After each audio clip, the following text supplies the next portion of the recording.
Mr. Suraj Malik, who is a private client domain expert with vast experience in structuring M&A deals, private equity, corporate and business restructuring, alternate investments, family business, and succession planning. In the past, Suraj has been associated with top-tier consulting firms in India and close to 2 decades.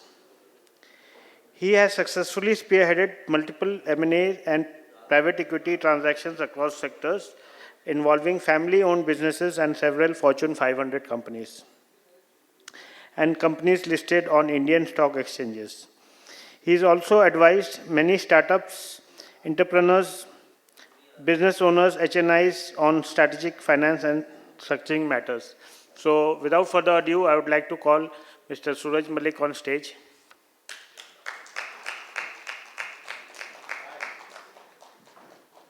Start this mic. Hello, good afternoon, everyone. Nice to be here. That introduction, I don't know if it meant anything for you. I feel like a dinosaur in the room between technology guys, software guys, as an isolated finance person. But I sat through the session, I saw what some of the ISODA members do. And I'm going to try to wrap this up in time. I'm from Delhi. I have a flight to catch as well. But I know you guys have gone through a fair bit of intense learning, workshops, networking, partnership. But what we heard in the last 1 hour, right? We heard about backup, we heard about security, we heard about plan B, document management, right?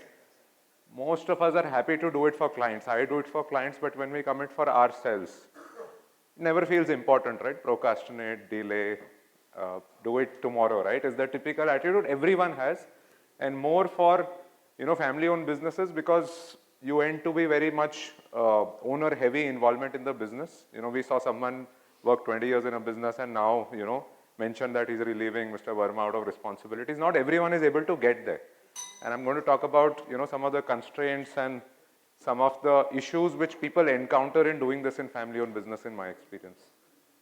Now, all of you all are business owners. You all have started a business with these two objectives. There's nothing profit, sabko kamana hai, but that even a salaried guy wants to earn profit and all. Objectives is either you continue it through generations. You expect someone because you took 5, 10, 15, 20 years to build it, you want it to be continued, or you want to exit, right? I have 500 clients, 10,000 customers, etc. That's value.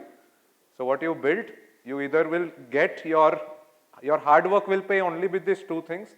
The P&L, transaction, debtors is staying busy. All of you would have got your opportunity cost or little more in jobs as well. But you all are here to create these two things, and most of you, if I may say out of experience, don't spend enough time planning for both. Yahan pe bhi people will discuss transactions, partnerships, deals, discount.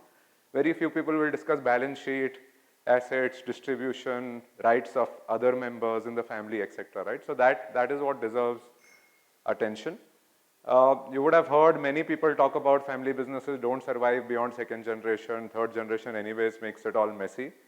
And it's surprising, right, all that data, because you guys are more resilient, you guys are more wanting to leave behind legacy, right? You guys want it to continue, you want someone to take over, but because of lack of planning, second generation, as I said, 50% fall through, and third generation, the data says 3%. When they say 3% survive, it also means the relevance is gone, right? You could run as a shop, you could keep reselling stuff through old contacts, old clients, but if the relevance goes and someone else comes and captures the market. So creating legacy is important, it is pivotal, it is, as I said, the purpose that binds you. Now every family also, if you think there are rules in the family, I don't know how many of you all work with a sibling, brother, father, son, like how many of you all are solo entrepreneurs or have someone in the family with you, like how many are family co-owners, co-partners, someone you need to, align and build and work along with, right? So there are unsaid rules. There are things you handle purchase, procurement, I'll handle sales, you handle marketing, I'll handle finance. All that is there, right? But that generally doesn't very easily transition to the next generation because you guys built it together on some understanding, some trust. And there are informal rules. All that starts shattering when it's not, as I said, backup, documented, document management, all that you saw. Family as a system also needs quite a bit of that. And you guys would be hearing more and more about family office emerging, this whole concept of people now devoting resources, manpower and softwares to manage themselves as families and not necessarily organizations. because family as a unit is still the most unorganized place. There is wealth sitting there, there's money sitting there, there's initiative sitting there. Your children are overseas, your clients have families which have all extended. So all your logics, what you're taking to a corporate today, because of just size, and if India continues to grow, it will increase. That complexity is also at family. I bet that all of you in this room spend about 3 to 4 days on doing your own tax return, which is a waste of time, right, in terms of your energy and your bandwidth and all. But because you are not organized through the year, that you struggle when 31st July or October comes, right? And if you were just better organized, you would have saved those 3 days for BD, marketing, networking, having more partners. Now, why this happens? Fairly obvious, right? Why do families not get along and align and all? I've listed some issues out of experience. Could have made it more participative, but I'm conscious of time. The biggest issue is aage kya karna hai? Future strategy, right? Here, alignment, because people are different, their thoughts are different, their energies are different. And this is where it starts breaking, right? Because no two people will think alike in terms of risk they want to take, in terms of the manner in they want to go. If it's 2 generations, your next gen wants to operate in a very different way. They like the business, they just want to operate in a very different way than what you did. I saw about relationships being documented and all, NDAs and all. I'm sure business was done differently in the past than what it is done today. If you are active and someone else in the family is saying, family, we started it together, but you are the only active one, who's benchmarking your performance, who's deciding that are you the right guy to sit on that seat to run that, is something that causes conflict. Remuneration, of course, who gets what, who takes what drawings, how it is distributed, and who can work, right? If it's siblings, some of you all raised hands. I know a lot of you all are solo entrepreneurs, so you all may not be facing it today. But larger families feel this issue that who will come in the business, at what stage, at what level? Do we straight away bring our son to the director board? Should we make him go through the 20-year journey that Manoj had to go through to get to where he is at National Share Z? Are decisions which have to be taken and create conflicts. Active members tend to feel they know the business better, they take decisions, they don't consult members who are passively outside or have engaged in something else to increase family wealth. All of you all would have, again, people running more than 10-year businesses have employees which they start liking, having around them, whether they're competent, relevant or not. And that's what creates issues between generations, right? Your next generation comes and says, dad or mom, this guy doesn't fit into the way business is done today, but you started liking, trusting, believing in that person because he helped you grow through that journey. So that attachment itself becomes a source of conflict, and that person, sometimes that position of power rests very high there, which creates issues. Things like autonomy, role, things. One of the things is, again, if family owned, right, when can someone exit? If someone is looking to do something else or for their family or move outside. So these are all issues that cause conflicts, and I'm saying I'm talking common sense. I'm not talking anything which is rocket science. We all feel it, see it in movies, in own lives, with neighbors. We hear all those instances. Still, as I said, how many people in this room have a will? Yeah, so all of you all are wealthy entrepreneurs, business owners, and all of you all have thought about having it at some point of time, especially during COVID, especially when something happened. But you said, I will do it tomorrow because I want to focus on that P&L, that customer, that recovery, that margin, that business tie-up. It's exciting to do that, right? The thought of I'm going to die, people will figure out, right? So plans are plans. They fall like a pack of cards. The reason is, bade Ambani Tata ko chahiye, mujhe nahi chahiye. That's one thought process. Most people will not do it. But wealth is relative, right? 5,000 crores for him is what, 50 crores or 5 crores or 50 lakhs. It's always relative. You worked hard to earn it. If you don't plan for it, in that moment of grief, forget fighting or other things with your family. It will just create more issues for them to enjoy the wealth that you've created. If you've not, done the backups right. Common thing is, karna hai, pata hai, where to start. No one knows what to do. Should I do a will? Some people hear about trusts. Some people think I'll just write a letter to someone. And that's where, that's advisors like Upcome, because people don't know what to do. This is again the most common one. I've thought about it. I'm praying. Everyone in dinner table we discuss, right? I met my family last Diwali. We were together. We discussed, this goes to you, this goes to you. House goes to daughter, wealth goes to son, blah, blah. But never actually get it down to a legal document or writing, which necessarily will not achieve your intentions or your actions may be very different. So actions and intentions in families play a big role.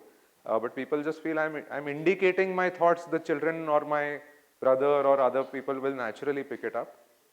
It is a difficult task, as I said, the fact that only 5-6 hands in the room got raised up, you all couldn't see each other. If people having wills, imagine. That's the reason, right? It's not easy. It's almost like going to work out, right? Everyone knows healthy hona acha hai, but you know, again, as I said, you will meet a business client and skip gym because that's more instant gratification, that's more fun in some sense. Some people think, why plan? I will just exit, I will spend in my lifetime. I've heard this a lot. I will, not leave. I will educate my children and I will not leave them anything. I will just enjoy my wealth. In real life, I've not met a single person who ends up spending what he earns. Okay, so you end up leaving generally or losing, but you don't end up spending, consuming, because if you are wealthy, you start spending with both hands open, it doesn't get over, right? It is of some relevant size, especially for the people in this room. It will not, you can't consume your wealth when you're old. You will not have sometimes the best health through travel, splurge, etc. So you need to plan.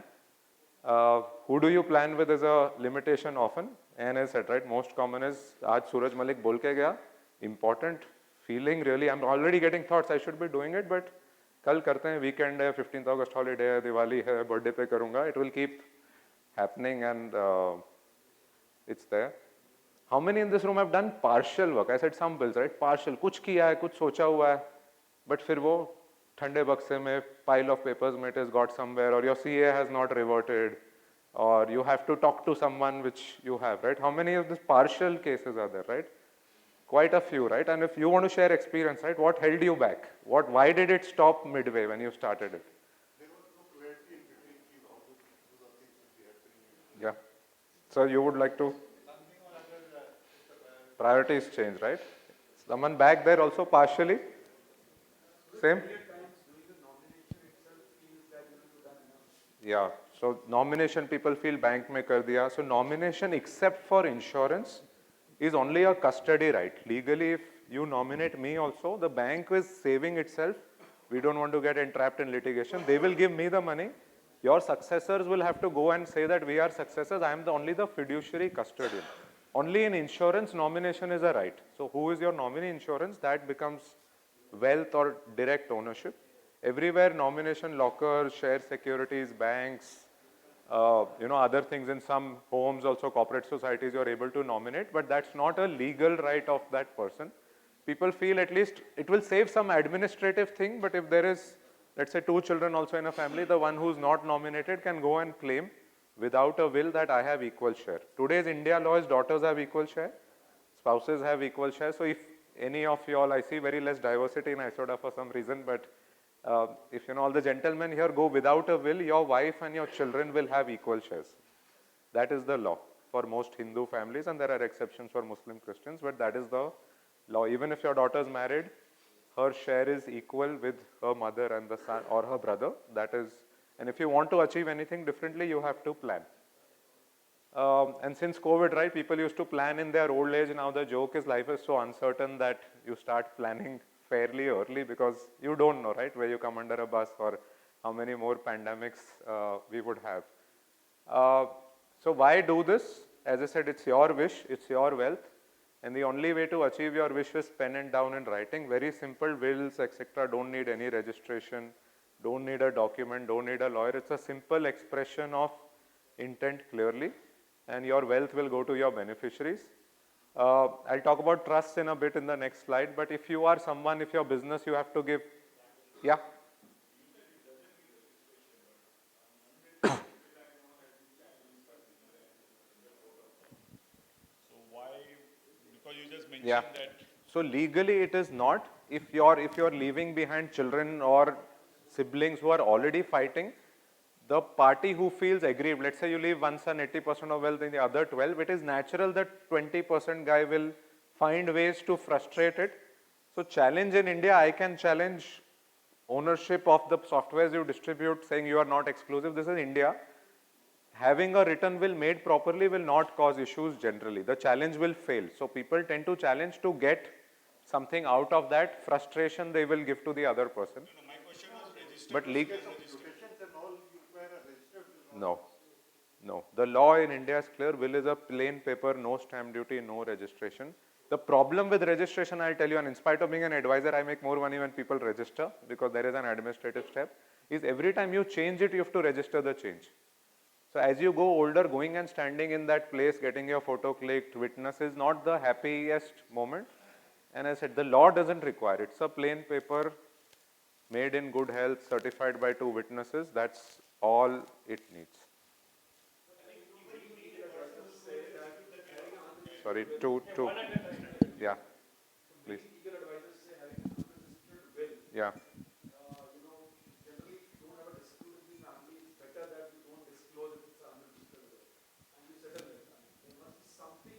So a lot of, it's very Bollywoodish driven, not disclosing, but I would feel if your family doesn't know, then who do you leave it with? Like you need to have either a relative you trust or someone who will come and say this is valid. And the challenge is high, right? If the family says our parent never told us about this. So modern day thought processes tell your people, buy comfort, confidence in them and tell them this is where it is, this is where it is kept, this is what you need to do when this event happens, is the right way to plan.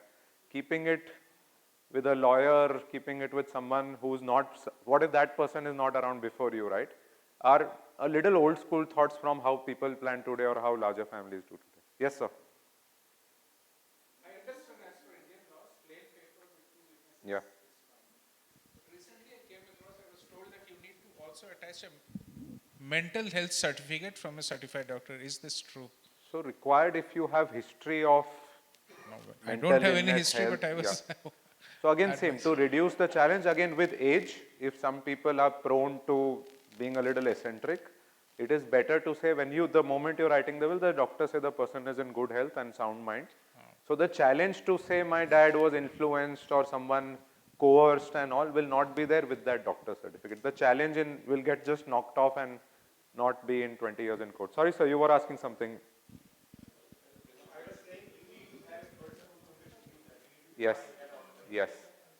So again, executor is a good to have point saying after me, if there are let's say 3 people who are going to get rights, who will ensure they get their rights. So you could appoint an executor, could be a professional also, could be outside the family. Otherwise, the beneficiaries have to themselves figure out and go and implement what your wishes were in the will. Sir, one question. Yeah. Is there any like time period of the will? Like, let's say I make a will today. Is it valid for like 1 year, 2 year, or entirety? Till you don't change it, it's valid. Jab tak hai jaan, yeah, that's the, till you make it, yeah. Yeah. Yeah.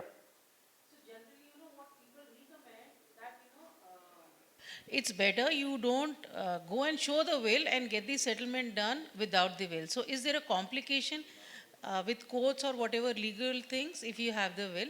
That was the question probably. And I was don't think so. Again, modern age, no complication if done well. If you don't, as I said, this is going to play out when you're not going to be in this world. So any ambiguity, any lack of clarity, anything is left indeterminate. And as I said, more prone to challenges in today's time and age. If we are in 2023 or 2020, the thing is you do make it in a participative way, get people to understand why your thought process is and tell them this is where it is, this is where it exists. See, depriving children of wealth, again, I'm deviating, but you know, wealthy families, again, within owners, I'm just saying, right? You all are wealthy families, your kids see you stay in little better houses than their friends. You know, they see their parents as entrepreneurs, they go to better clubs, they go to better hotels, they perhaps go overseas holidays 2 times a year. Now, depriving them of the fact that there is wealth or what they expect is also making them either feel awkward toward wealth or not getting ready or capable to deal with it, right? Depriving a child who's, let's say in early teens to say you're a business owner's son and you know this is what is built is not the right grooming in today's time and age. Because he will see it all around. He will see my father, 10 people salute and you know as this thing travels overseas, goes to conferences, does stuff. And he's understanding all this is happening but is told that don't expect, work hard. When you have just a single child. So it's, as I said, it is administrative. If you don't, and let's say, you know, for properties in Bombay and West Bengal and, you know, Tamil Nadu, some of people here, Administratively, without a will, let's say for the property, also for that single child to claim, he'll have to go to court in these 3 states. Other states have reformed laws. So in that moment of grief, and if this child moves to US, I have clients who's calling me, boss, if you can keep it, you keep it. I can't stand in that line and wait and go there and system doesn't work or whatever, right? This is the attitude they develop towards property if they felt that their parents were not very organized, someone may not have the right paperwork, name would have changed if it's a daughter, etc. It becomes chaotic. So reducing chaos, that same backup argument that it is easier. You still do, yeah. I have clients telling me that, and it is saying if you find a way, we don't know, but we will not. They've come twice, again Gurgaon property. One time power failure, the guy comes from the US and you get a date, nowadays it's all pre-date. And second time for some technical reason it didn't go through. So they develop aversion, right? They're saying when now to get it conveyed, then to come again to sell it, deal with cash. Kids overseas normally don't want to be in that, right? They want to simple click of button wealth, right? The financial assets, that's what the... So in your opinion, writing it on a plain paper and then changing it as and when required is the best way? Yeah, revisit it once every year, 2 years, or as family dynamics change, right? That's the ideal thing to do. So it will help you, sorry, any other questions? So I said it will help you, some of your businesses, I don't know if you give indemnities to clients, if you give personal guarantees to banks, etc., right? In a bad cycle, there are claims. Again, in services business, it is lesser. But in manufacturing businesses, in businesses which are more capex heavy, those personal guarantees come into play. So planning for succession, especially with trust, etc., helps to also protect your assets from the cycles when the business is against you or any indemnity claims, right? Even in your business, if you've sold a product and suddenly it doesn't work, and if that organization comes to you for your claims, they can go after everything that you own if the contract is made in that way, and that larger organization typically would have such rights. And if you want to protect your assets and your personal assets, etc., from it, you need to plan for this. Again, disputes, divorce, disability, all this you can't really plan and show, so it is important. Taxes in India currently, most of y'all are, again, you all would have seen wealth tax in some point of your life. We still have no taxes. We're only paying taxes on income in India. Again, as HNIs, most of you pay the highest tax, but no one is taxing your wealth.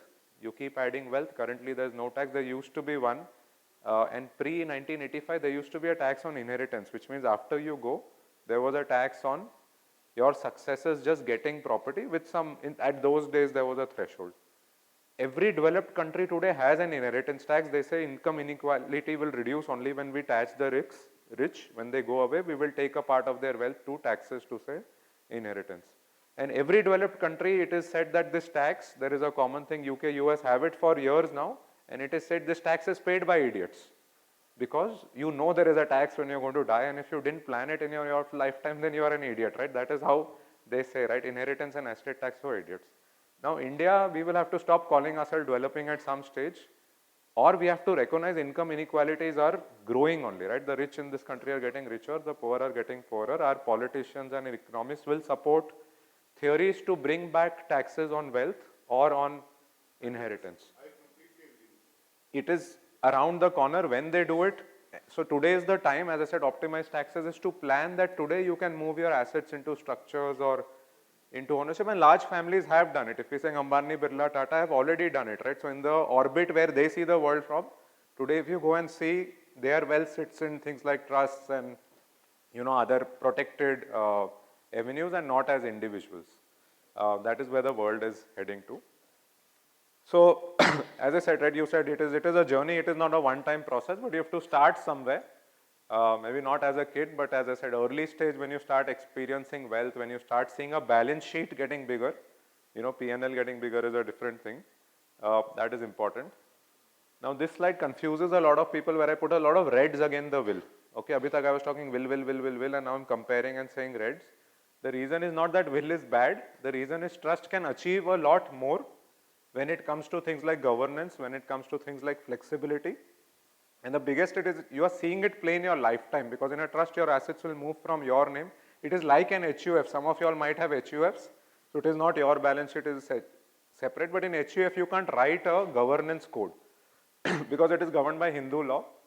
In trust, you can write that, you can have more flexibility for, providing for different family needs or contingencies that you have.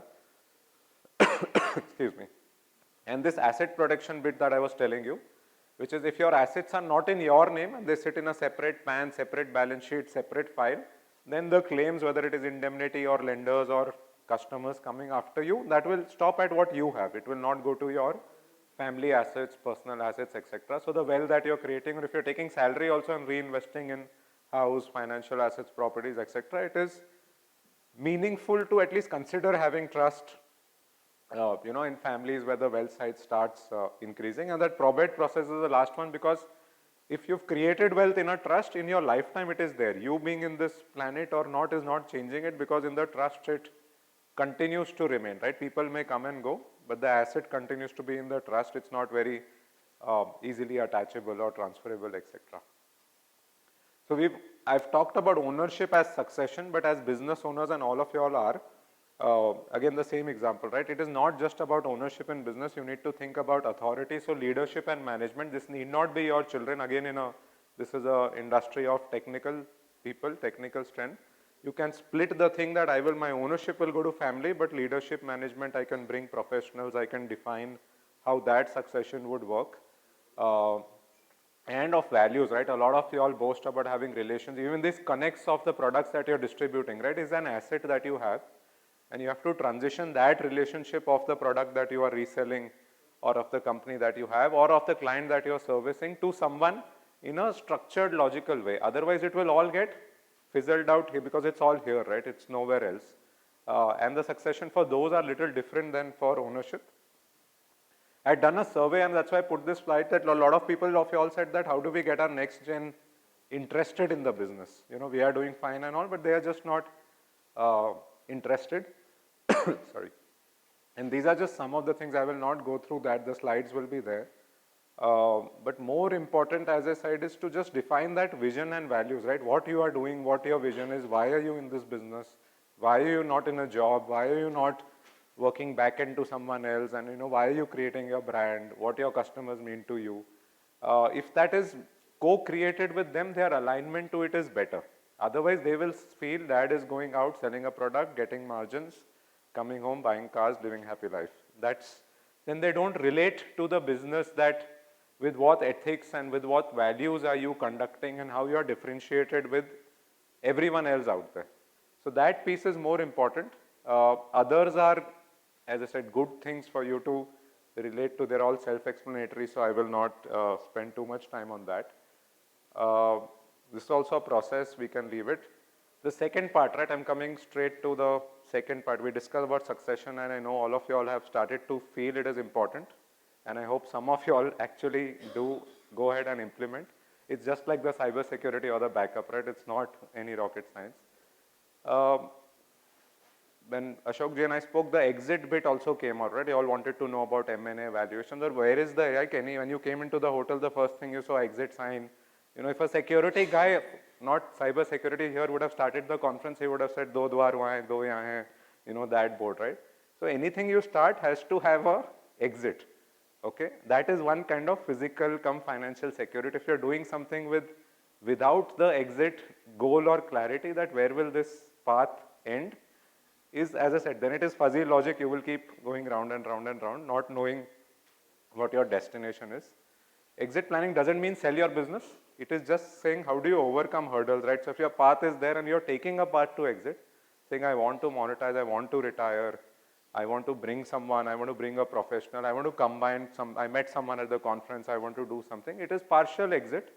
But how do you sort of, discussions are easy, but how do you overcome the path is what we discuss. Now, what causes this exit? Internal and external. One is unplanned retirement, sudden health reasons, sudden issues where you start, or you find just enough, right? I've done enough. It's generally unplanned because you wake up one day and then your mind says, bas ho gaya, ab nahi karna hai. There are bandwidth issues. Suddenly your business starts growing too much and you realize, I can't handle more than 10 customers, I can't handle more than 20 customers. These are triggering exits. Sometimes the industry is changing. The industry, the technology, let's say in your cases, and you realize, I was good at whatever, Windows, right? I heard, right? Selling Windows was so much easier. selling a cyber security software was so much easier, but selling a solution, sending something integrated is, you also need to learn and do, right? In your industry, it's not like selling a packaged, FMCG product. It's very different. Till you don't talk sense, your clients will not, maybe you know sometimes more features of the products than the product manufacturers themselves, right? Because you work around on so much real life use cases. They are designing it in a sort of test environment, if I may say. So capability becomes an issue. Sometimes family only, right? Two people at some point decide we can't work together. So let's shut this down, let's find something else, or let's give it away to someone. Conflicts, dispute, I said, and finally at some stage I said, right, that exit is the cash out desire that I've done, I've built something. It is now relevant, that baby is relevant to someone else. These are drivers. External is sometimes your business needs capital. That is more common. If your performance is either very good, you will get acquired. If it's very bad, someone will come and take you over. So performance both ways triggers exit. Workforce experience, if your key team leaves, I'm sorry using that example, if Vermaji's Mr. Yadav leaves, he will suddenly have an exit situation, right? Because he will say, I planned on this guy, managing everything, and suddenly he is not there. That was beyond his control. He planned it well, but the workforce couldn't there. Or someone really comes after you, this guy has a tie-up with whatever, SAP distributing them, and if I get him, I get the vendor code, I get the access, etc. People can, approach it in different things. And a lot of time nowadays, it's all about fulfillment, right? मुझे business के बाहर कुछ करना है, I want to have other purposes. The gentleman has written a book relating his data knowledge to, helping families get happier and relate to purpose, etc. Right? So that fulfillment, sir, maybe you have more now on coaching people than, as I said, right, making revenue out of technical product, right? So that fulfillment call changes. Oops. So we all, as I said, right, you should know aeroplane, द्वार कहाँ exit, everyone tells you. दो आगे, दो पीछे. If it's unplanned, if it's distress, there is an emergency, sudden financial need, you've grown your business, working capital, I'm sure all of you all struggle. Suddenly working capital चाहिए, growth आ रही है, order है, customer is asking for deployment credit. If it's unplanned and you have business, everything is right, but you are suddenly out of cash. That is like an unplanned or distressed. Sometimes it is forced on you. You didn't plan it. Let's say your brother decided, I'll remove this person, or someone else, your JV partner decided, I don't want to do business with any of you. Or unforeseen, right, because of health or other reasons, retirement. This event is high stake and emotional, right? We are talking about it because anything that is emotional needs planning, right? You plan your wedding, you plan your 40th birthday, you plan a lot of things in life, which is also an exit, right? Your teenager party nowadays, everyone has kids, right? They are planning that exit from bachpan to now becoming teenager, right? You plan your graduation. It's all an exit from a phase of life, but it needs planning. So does your business. Planned exit could typically mean, apart from M&A, which is commonly you're saying raise capital partially or fully, it could also mean that there are part of businesses which are loss-making, non-core. When you started, I saw someone had products, 30 products they are doing. Then they will someday realize maybe 5 are not relevant. And that is also exiting and freeing up bandwidth from those products or solutions. Or as I said, diversifying, some of you coming together or doing things. And most common, as I said, M&A will be to raise capital to go. You have the next session again on valuation. Someone is going to come and talk about it. And when you are thinking of building valuations for growing, what it means. I'm going to talk more about the clarity, right? That why are you exiting? You should have that in clear. You shouldn't get distracted. Today you meet someone, he makes you an offer and you go home and think, fine, it looks meaningful, I can buy a nice house in Kerala and settle down. It can't happen that way, right? The clarity of what exit means to you, to your family, to your lifestyle, to your employees, to your people is important. This is some of your own responses. 50%, as I said, right? Majority of you all said that we don't know when, we don't know to whom, and we don't know at what price, right? And it is common, right? Because you all are so busy in running business day to day that you've not thought that if I have to exit, when and how, and who will actually find relevance. It's easy to make business partnerships and networks. It's very difficult to convince someone to give you a value for what you build, especially when it is slightly, I would say SME, MSME, right? Because barriers are less, people can, recreate it.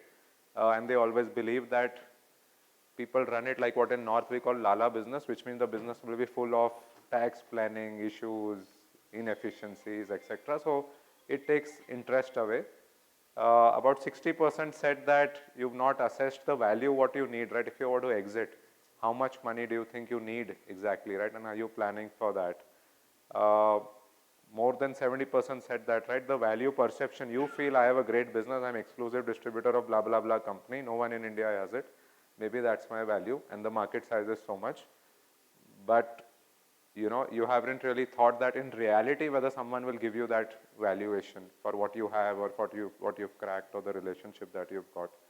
And it gets, as I said, more and more people said that, we want smooth transition. We want it, I'd like to say that about 80-90% said we want it to be hassle-free. And I can understand that, right? Because it's difficult. But not planning for it is not going to make it hassle-free at all. So when you're in a deal, there are three things. Bechna hai, the decision, and what are your business and personal goals, the why. Kisko bechna hai is the who, and understanding that different type of buyers are there. Could be a strategic person, could be your competitor, could be a bigger player, could be a startup who feels that you have great access, right? I saw customer list on quite a few of you, and a startup would feel forget their product, if they have access to these companies, I could just use that access to sell something else. So there are different kind of buyers who can emerge. And the why, right? The story and the price. Again, the price will be more, I think, next session on valuation. But what is your story? I mean, why should someone buy you? How are you differentiated, etc.? This is very, very important when you are in this thought process of planning. Again, I'm not saying that do this when you've decided to sell. Do this pre and do this like an annual thing, that what is our story? How are we, differentiated? I like the gentleman who spoke about rank secure, right? He had a story. He said, I'm differentiated. He spoke about 200% discount, etc., right? He had this story right among anything else. I don't know the numbers, but the story felt far much in space. As computer guys, right, you have the shift key in life. So this is another shift key you press for yourself. It changes the function of everything in a keyboard once you press it. The things that you should be concerned about is the money that you get. A lot of, again, mid-market people feel, na, bada hote rehte hain. Let's add to revenue, let's add contract, let's add people, etc.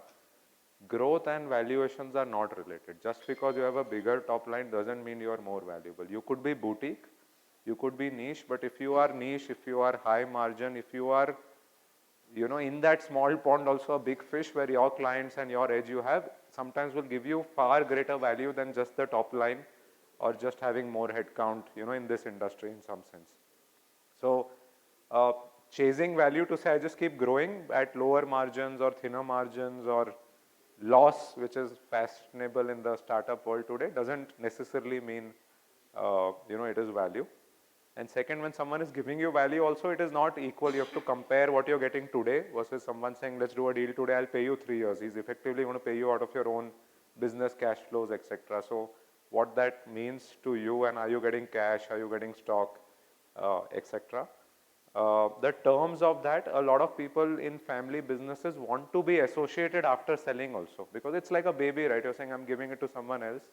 I want to be around to ensure transition. I want to be around to stay relevant. I want to keep coming to office. I want to feel important, but I've given up all the risk and headache. But you have to negotiate those terms for your continuity. Some of you all also feel I will end this and I will do something in an adjacent sector because I see that opportunity rising and all. But if your contracts or if your terms are not well negotiated, most buyers will restrict you from doing similar or adjacent businesses, right? Because you have connects and capability. So negotiating terms is important. Timing is important. People can keep sniffing around, agreeing to do deals with you. And I might do a handshake today and just take 6 months, a year. It doesn't happen. So these are things that have to happen. Just like your deals close in 2-3 meetings, 3 months, this is also a deal. It has to close. And while the closing happens, again, family-owned business, biggest is, it's like when you buy a house, when you buy a car, right? The day it actually comes, right? You all develop cold feet. Am I doing the right thing? You'll call 10 people. Is it worth it? Is this area fine? Am I doing it, right? That cold feet happens because of lack of clarity of what your business and personal goals were. So we've seen people reach that stage, everything agree, there is a price, and then one fine day they say, no, I want to go back, I want to be with my team, I like being busy going to office. I don't want to translate that to wealth today, I maybe just push it on, or I don't like this guy during negotiations. he told me something that I didn't like, so I will just not do this deal. A lot of times there are people in the market who will claim to be buyers, paisa hai, but in real terms it's not there, so if you don't diligence that well. And sometimes approvals, right, again in your business, because what I heard, you are selling a business because you have a distribution right of someone, but what if that entity refuses to engage with your buyer, right? So you need approvals, their consent, licenses, etc. You need to pre-plan, you know, those continuity consents as well, if that license or if those benefits are available to them. Some of the things is important is once people एक बार switch off होता है ना, मैंने सोच लिया मुझे बेचना है business. People then stop thinking about growth at all that P&L that I spoke, right? What you do day to day, that cannot stop because that is the most critical period. The buyer is looking at recent performance. So your business as usual has to continue, and like today you are growing, during that exit period also, you have to continue and maybe show more growth because that is what the buyer is seeing in terms. All the old historical data is something else.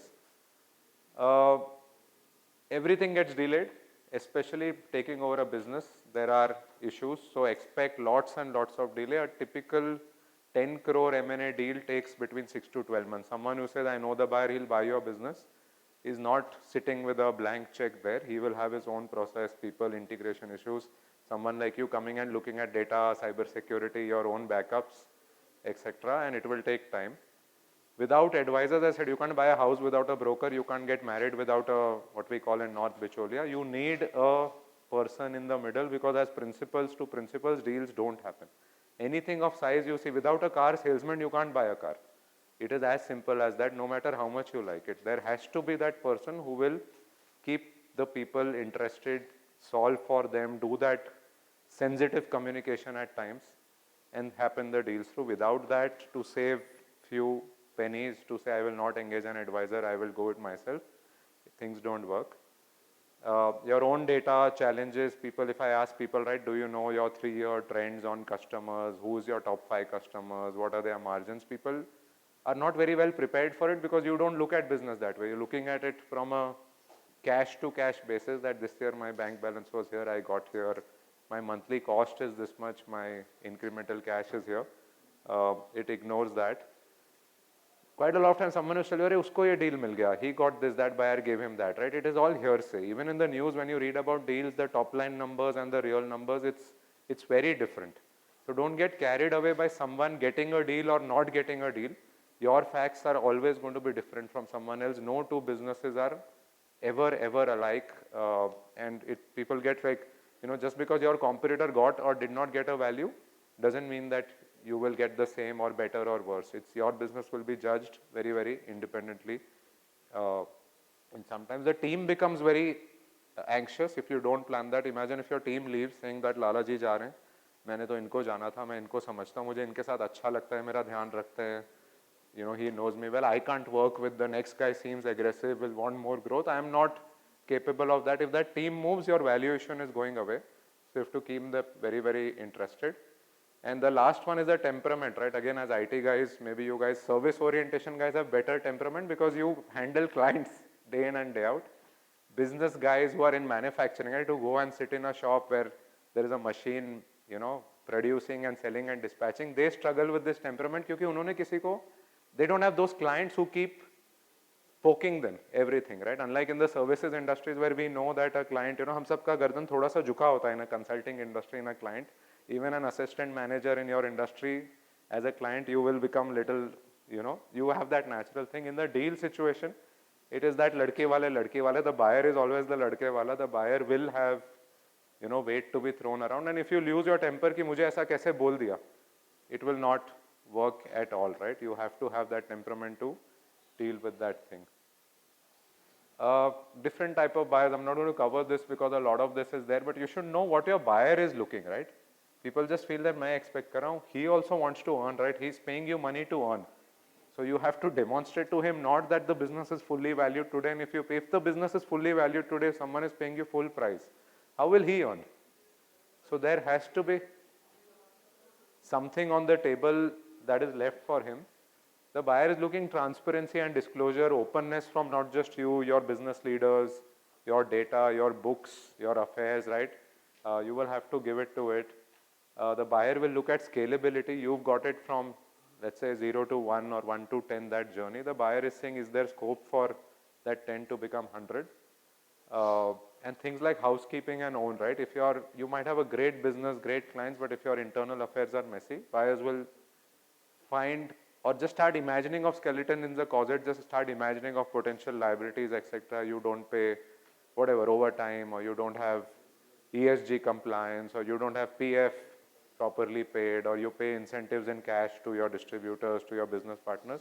All this is going to haunt you when they see a line item in your books to say commission to my business partners, but the entry is some random person who gave you cash to give cash, etc. Right? That will create their own thing. And any buyer, like if you buy stocks, stock market, right?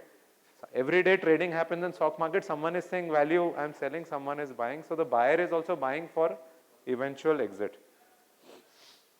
This is my slide on valuation, the invisible man, and I'm going to talk about maybe just 2 points here. It is not exact science, right? You will hear about this in the next session. But what is controllable is your negotiation readiness, right? The circumstance, like today we are all saying it is funding winter, less cash, Western countries in recession, so less IT business, etc. Right? You can never control it. But how well you are ready for your negotiations is controllable, and irrespective of outcomes, deals happen, and deals happen at premium if you are ready, because someone has capital to deploy. Family businesses ignore this, right? They just focus on numbers, numbers, numbers. One of the biggest risk in your business is yourself, because everything is here. You have not documented it, you have not, because IT guys, right? As documentation is important to your product, it is important to your business. If it is all here, it goes with you. No one can buy it. No one can extract your brain and keep कि ये relationship ऐसा है, ये client को ये अच्छा लगता है, इनके यहाँ issue है, इस product में ये bug है, जिसका ये hack है. If it's all here, it will become like a massive, massive issue. If your management team and family is not congruent, or if your governance, like same points, right? And nowadays, more and more people are saying innovation, more and more people are saying what products they are doing. Again, for manufacturing, they are looking at things like ESG and all. These are things which will not show in your numbers, but will show in your conduct, will show in your intent, will show in, how you are reinvesting your profit, allocating towards innovation, etc. That is what is important. How deals happen, again, a full science. This is a one-day sort of, this slide itself can take 1 day. But you could either sell a business, which is there, or you could sell your entity. A lot of y'all who are thinking of exit, who don't operate in corporate structures, again, is a big lead time, right? Some of you have partnership firms, proprietorship firms. These entity formats in today's time and age are not open to fundraise or exit. You have to corporatize your business. You at minimum need a private company or an LLP, which will enable you to, make it investor friendly and all. And I said, right, other things for an employees, having skin in them, ESOPs and all is important. Listing, a lot of people talk about, right? Is listing an exit? The answer is no. Listing is only an event in life. You continue to be promoter, right? No promoter after listing says, this is not my company. You are promoter, you are founder. So it is only an event in life, which is capital raising and you becoming more public. That is the only change. It is not an exit to think I'm creating my business for IPO. IPO के बाद काम कम नहीं होता, ज़्यादा होता है. Because you are not answerable to anyone. Now you will have an AGM like this, sitting people, shareholders asking questions, more disclosure, more governance, quarterly. आप सब balance sheet आराम से बनाते हैं अक्टूबर में, I know, but now you have to make it quarterly and you have to give guidance on revenue and all. So it is a lot of hard work. But to get to that, right, there is this SME exchange, if you would have heard on, both the BSc and NSC has. That is a good prep platform because it doesn't cost much, but it gives you the habit of operating in a governed, well-regulated, and it will grease your business for other things.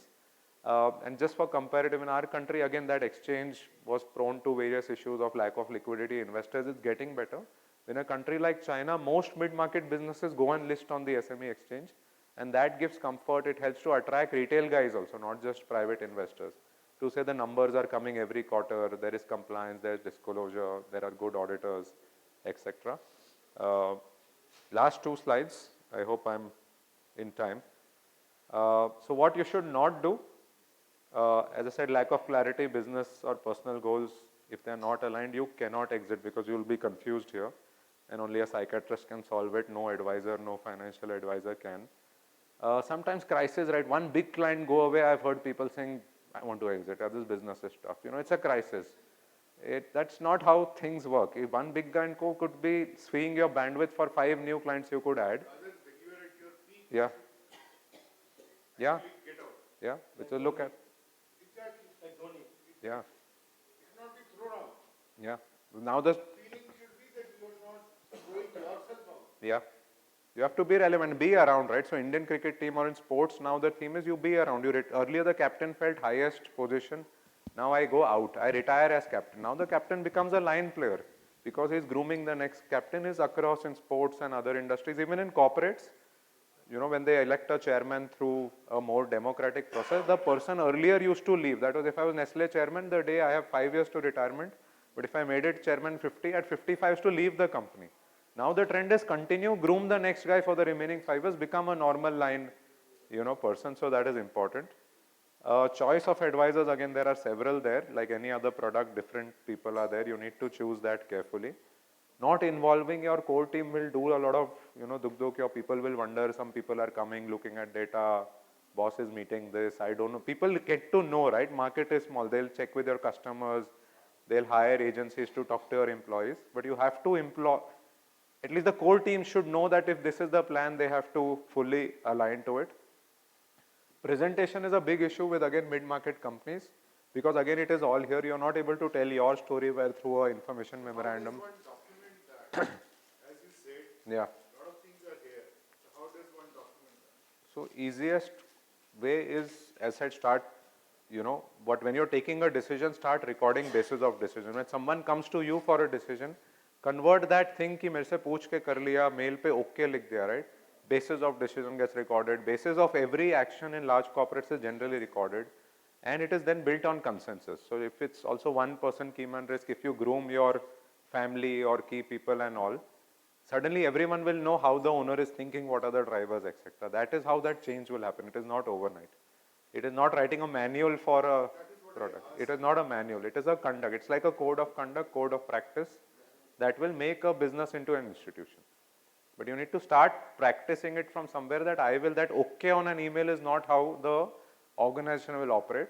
Calling you and saying we are taking this decision, giving discount to a customer is not a call which you are saying baat hogi meri boss se. It has to say these are the logics, these are the merits we see, this is the business, and then tracking it, right? We gave this customer discount. Did we get that ROI or not? So that is what will change and give you data to take decisions on your own business. Otherwise, it is saying my cost is fixed, incremental business coming. That thought process is always subscale. You have to think business-like in every decision that you take. So flow of information, people again send, there are 2 buyers, send random stuff, something, some CA is sending, someone else is sending. You have to control, orchestrate that, it is important. Any buyer will want to deal with your management also, so you have to prep them, kya bolna hai, kya nahi bolna hai, kaise conduct karna hai, including some ex-employees. Most buyers, like if I am on the buy side, I would talk to your company's ex-employee also कि यहाँ क्या होता था, क्योंकि यहाँ ex-employee ना वो जितना बोलता है कोई भी नहीं बोलता. He says everything, right? Boss अच्छे हैं तो अच्छा बोलता है, खराब है खराब बोलता है, आपके कंपनी में एंट्री घूमती है तो वो भी वो बोलेगा ex-employee. And you will not be able to control, but it is important to reach out and prep them also that if you get a ref check, if you get a call, this is the narrative, help or support, and then people do support. Tax, we are all driven, right? We don't like paying taxes, but if you make it very, very complex for your buyer, कि मुझे कुछ payment यहाँ कर देना, मेरी एक Dubai में company है वहाँ दे देना, उस कस्टमर को मैं वैसे कर दूंगा, the buyer will walk away. People don't like to deal with complexity. Like every time you buy anything, you want to do simple, look at it from the buyer's lens and not your own tax planning. Tax is a consequence. If you earn money, you will pay tax. It is period, just respect that and be less creative on that side, right? Don't try to oversolve for tax. You know, losing time plan also, as I said, right? मैं exit कर रहा हूँ, उसी में चलता रहेगा तो नहीं होगा. You have to adhere and close it. And the last one is people, okay, I got an offer, I got a term sheet. It's like a client, right? He gives you an LOI. If you start celebrating at that stage, it's not done, right? You celebrate when you get the contract when it is. But again, when it comes to exit, some buyer comes and gives you an LOI. You start celebrating कि हो गया, and then the energy is dipped. And then in real life, it doesn't happen. So these are, you know, things you should not do.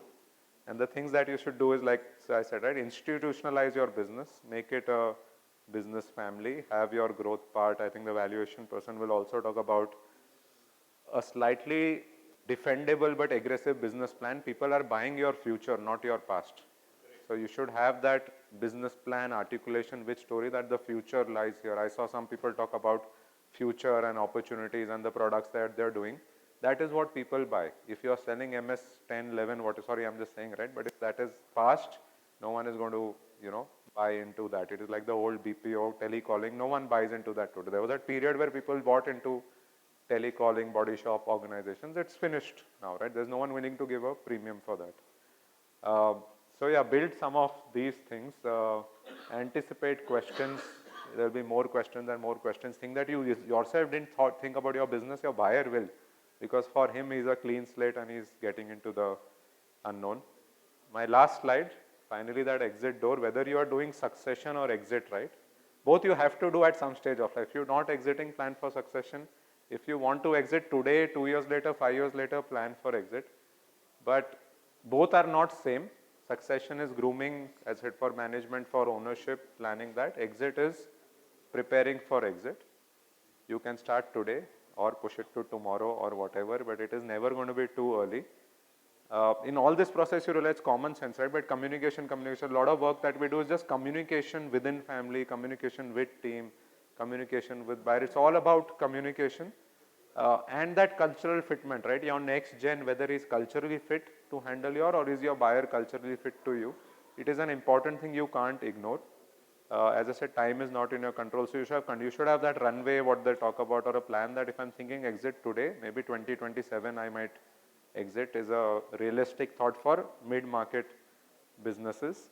And I said, right, the conversion from a family business to business family, that is what we said, right? You have to be a business family and not a family business which is meant to be there. Happy to take questions and, this is just the team. We have another partner of mine here, Saurabh. We're all based in Delhi, but we do work pan-India on estate succession. Yes, sir. Where is your office in Delhi? I'm in Gurgaon, actually.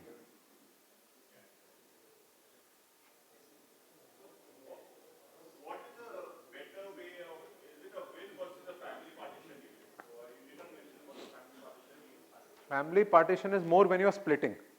I know, but is it better to do a will or? Will. Family partition is a jurisprudence document to settle disputes. Without a dispute, family partition is meaningless. Family partition presumes a dispute. Not necessarily. Yes. Yeah. Yeah. So that also presumes a dispute, that you are settling disputes.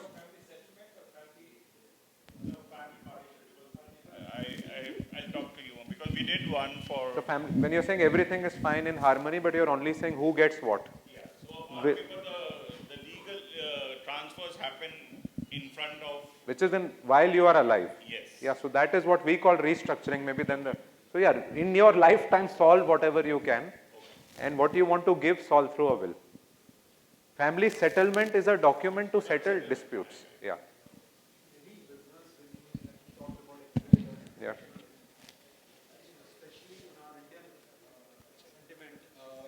In a private limited company, if you want to, for whatever reason you want to exit, Yeah. and if you're a small company and you don't have any, buyers or things like that, so the only way is that you shut it down, you pay taxes, and you get the money to the directors, or is there any other alternative way? Cash locked in a private company?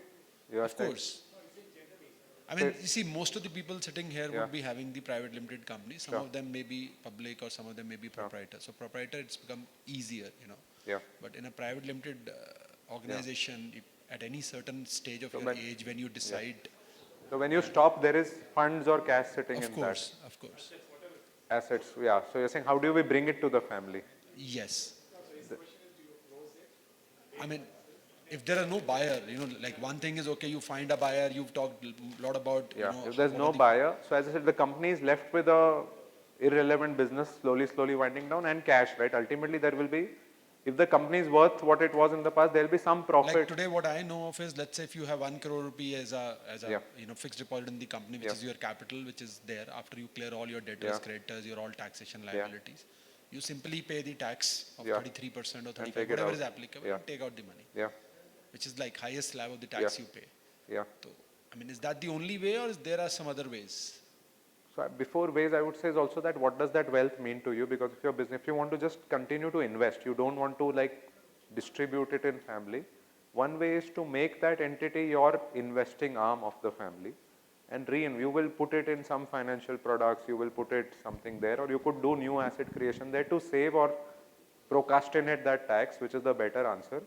Distributing is a more relevant way. You want to split it, saying now we remove the entity, family comes and brothers, sisters, whatever, right? Children, you want to give it that way. Then you have to pay a tax. That is the only way. You can reduce that tax instead of dividend. There are some modes like buybacks, or there are some more other modes which you can use to reduce the incident of tax. A share buyback is taxed today at about 20 plus surcharges 24, dividend is at 35. So there is a 10-11% arbitrage. There is a way to convert such small companies into LLPs. There is a conversion process, but then there is a waiting period for 5 years. So if you're okay with that, if you seized your business, you convert your company to LLP, and 5 years later you can withdraw that profit without paying tax. But Second thing you were talking about when Prashantji asked Yeah. that, where do you start, like documenting whatever is there in the head. Now you said that, okay, it's not a one-day process, it's something which you have to, Yeah. keep recording and all. But the point is, in your whole lifespan, Yeah. let's say you work for 30, 40 years, there are so many business relationships you engage with customers Yeah. and all. As much as you want, you may not be able to articulate it in a fashion which is most, Understand. this thing. And then when some unfortunate incident happens, it happens suddenly. Now, if you're Understand. gone, I mean, if your company is being run by Sure. whatever successor or whosoever Sure. is running it, how do you really capture that? I mean, you this- can't solve for the past right that time, but today if you define how we take decisions, that I'm saying is the starting point. Today, you say from 1st September in this company, decisions will be taken with proper record of basis of decision, authority of who can take that decision, and outcome is mapped.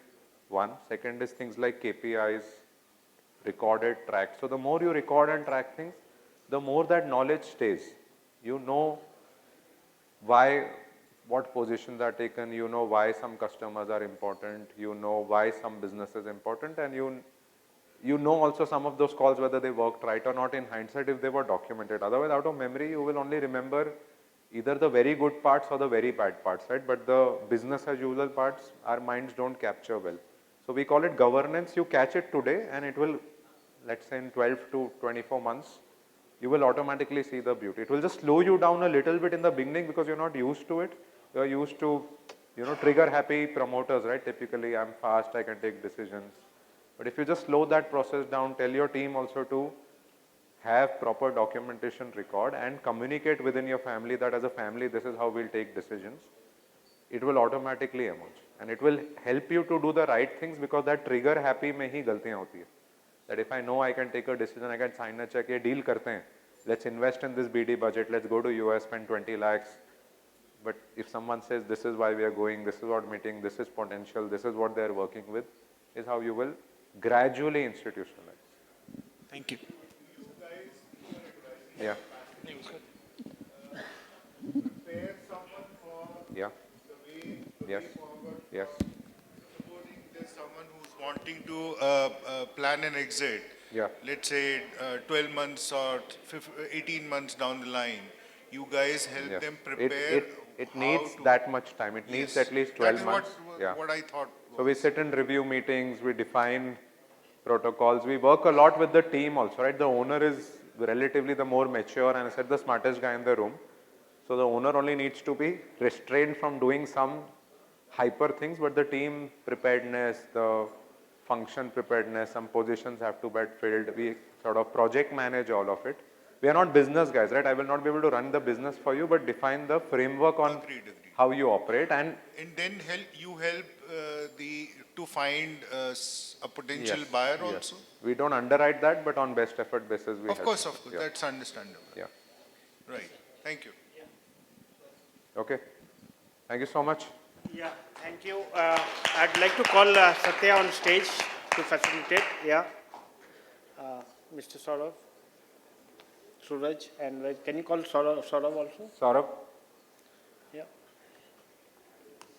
all the lovely slides were done by him. I only do the talking. But he did all the, How do we reach you, Suraj? I think Mr. Ashok has all the coordinates and all. I do come to Bangalore once a quarter. Oh, amazing. So, Bombay, Delhi and all. Okay, great. I hope I have luggage allowance for this. Thank you so much. This is really nice. Thank you so much, sir. Thank you.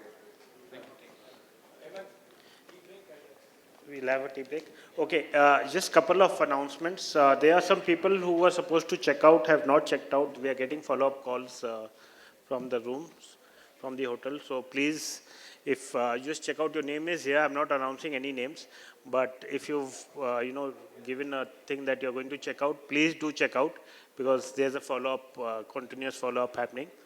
So, should I announce the names? Yeah. Yeah, so Mr. Rajesh Loknath, Malaya Venkata, Tamanna, Arvind Menon, Nitin Janardhan, and Tarun Chawla. So these are the names who had, who are in the list, so they are looking for you to check out. So we'll just have a small tea break for 10 minutes, and then we assemble back. Thank you. Friends, we've just got the last two sessions. One is from our own BD Soft.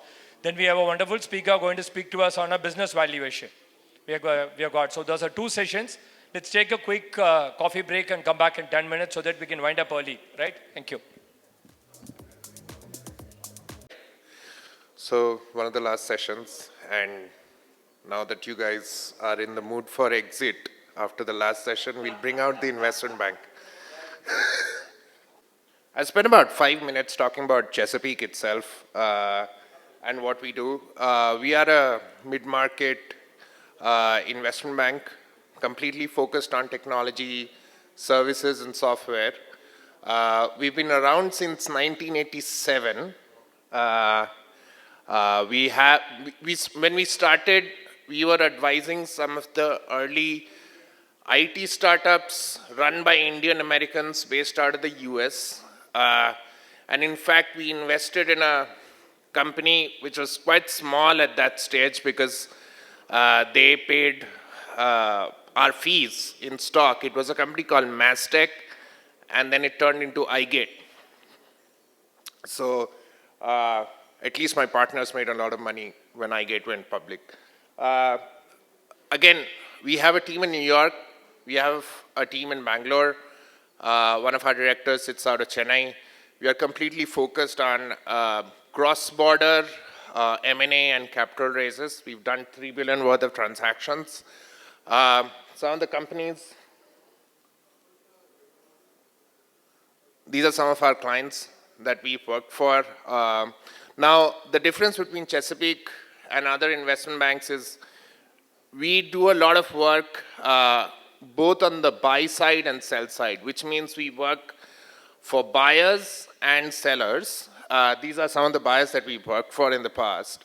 So that gives us sort of a unique perspective on what the buyer actually is looking for. And when we start advising sellers or people who are looking to raise capital, we bring that perspective in. And you've heard of this, some of this in the last presentation, but I'll touch on the valuation piece.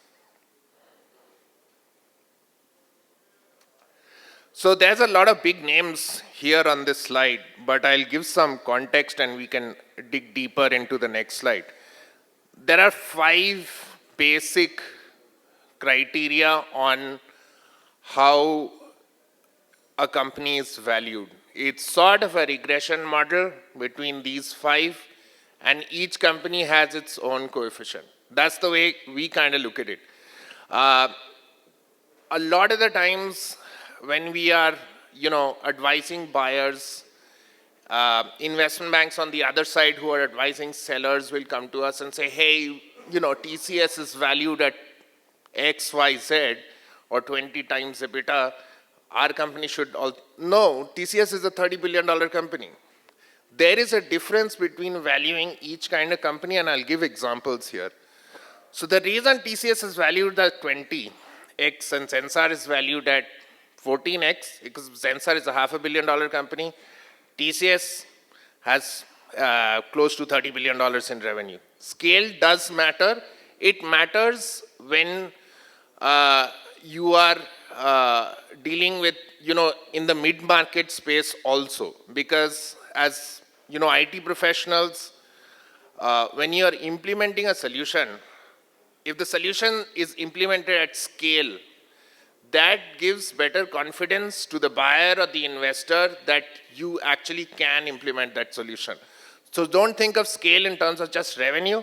Scale can be in terms of client size, scale can be in terms of relationships, scale can be in terms of the size of solutions that you are implementing. If some of you are in the data analytics space, implementing a small data solution for one project in one location is very different from, let's say, implementing something across the board for somebody like Amex. So that is something that companies look for. Scarcity, it's more differentiation than scarcity. Companies like, let's say, Palantir, they are doing a lot of work for the CIA which nobody even knows. So they are a scarce company. In your world, are you doing something differentiated? And there was a lot of companies that came up here that were doing differentiated product. So IT services in general is a very crowded market. And you have to learn how to differentiate yourself. And, investment bankers, financial advisors do have their own view and they can help you in terms of exit. But you have to position and differentiate yourselves away from the crowd. Intellectual capital, I put it here because more and more we are coming across companies, even in the services space, which have intellectual capital. Now we do some product deals as well. I'm not talking about that kind of intellectual capital. I'm talking about, let's say, internal IP and frameworks, kind of like a persistent kind of business. If you're doing product engineering or OPD, if you have productized solutions, even if it's not licensed, it doesn't have to be trademarked, it doesn't have to be licensed, but if you have a delivery process that is more efficient, then that will be valued. In fact, a lot of buyers are looking for IT services, consulting companies where the delivery process is sort of productized. So that actually has value. Human capital comprises of two things: senior management and what kind of people are the rank and file. If any of you have gone through diligence processes, they would ask you about skill sets of your programmers, skill sets of your sales personnel, skill sets of your second level management. So that's extremely important in the IT services industry because we are a people-driven industry. And taking a cue from the last presentation, growth potential. Most IT services transactions that we do, at least I've done in Chesapeake for the last 10 years, they have an earn-out component. So I'll talk about it a little bit, but there's a profitability metric, but there is a deferred payment. And what happened in 2020, as an example, is that a lot of companies were projecting based on the growth in cloud in 2020, which was hyperbolic. And a lot of them missed their earnouts in 2021 and 2022. They sold at really high valuations, which is what you see in Economic Times, by the way. The Economic Times doesn't tell you, 40% of the consideration is deferred based on X, Y, Z. So think about when you are presenting to a buyer, you have to have, projections and think about it conservatively. Because the last thing you want to do is get a great valuation and miss half of it because you missed the projections that you yourself have put out. So that's what essentially buyers are paying for. This slide gets into a little more of detail. I'll talk about it for a little bit, then I'll stop. And if you guys have any questions, this is specifically for tech consulting companies. And this is taken from, the previous slide. So market differentiation, do you have a differentiation in terms of vertical or horizontal expertise? Vertical is, do you have an industry focus, right? Because a lot of buyers in today's world have, especially buyers who do tuck-in acquisitions, your typical buyer profile would be companies with over $50 to $100 million in revenue. They have 2 or 3 verticals. They are either trying to bolster one of the verticals that they are in, or they are trying to create another vertical. So if you have a specialized sort of vertical focus, that is valued. Horizontal focus, there was a presentation by one of the ex-Microsoft folks. If you have horizontal expertise in, let's say, Dynamics or Salesforce or even data engineering, yes, that is a capability that is valued. So market differentiation is very important in terms of valuation considerations. And I was talking to a gentleman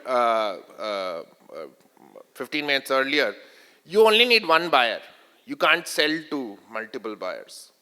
So it doesn't matter if you get 15 LOIs or 1 LOI, right? Sometimes we've done deals where we've gone to 20 buyers, but only one has actually shown interest, but the company fit the buyers so perfectly that they gave a great valuation. So that is what I'm talking about in terms of market differentiation. Client engagements, this is slightly more applicable for, companies which are doing export revenue more than internal revenue, but even if you're doing revenue in India, do you have enterprise clients? Because if you're going to be an investor or a buyer, there's a diligence period of, let's say, 3 or 4 months, or even a banker, for example. I can't figure out what you are doing at an internal level in those 3 or 4 months. But if you are doing that for ICICI or HDFC or somebody at scale, I can be sure that ICICI has hired you for a reason. That gives me assurance that your sales team can get big clients, you can deliver to big clients, and therefore you have a solution that's worth digging into. So client engagements, the other thing about client engagements is the level of relationship you have, and that's one of the things that founders should be aware of, that most companies in the mid-market space, the main relationships will be at a founder level. And buyers and investors know that. So in a transaction structure, they would want the founder to stick around for at least 18 to 36 months after the transaction is closed. Now, in that period, the onus is on you to sort of transfer the relationship to the buyer or to your own second level management. So that's a pretty important consideration. And sometimes we've seen LOIs which lock in sort of key management personnel, that if these guys lose, you lose this much amount. So it's on the selling shareholders to ensure that their senior management that who have the key relationships stay.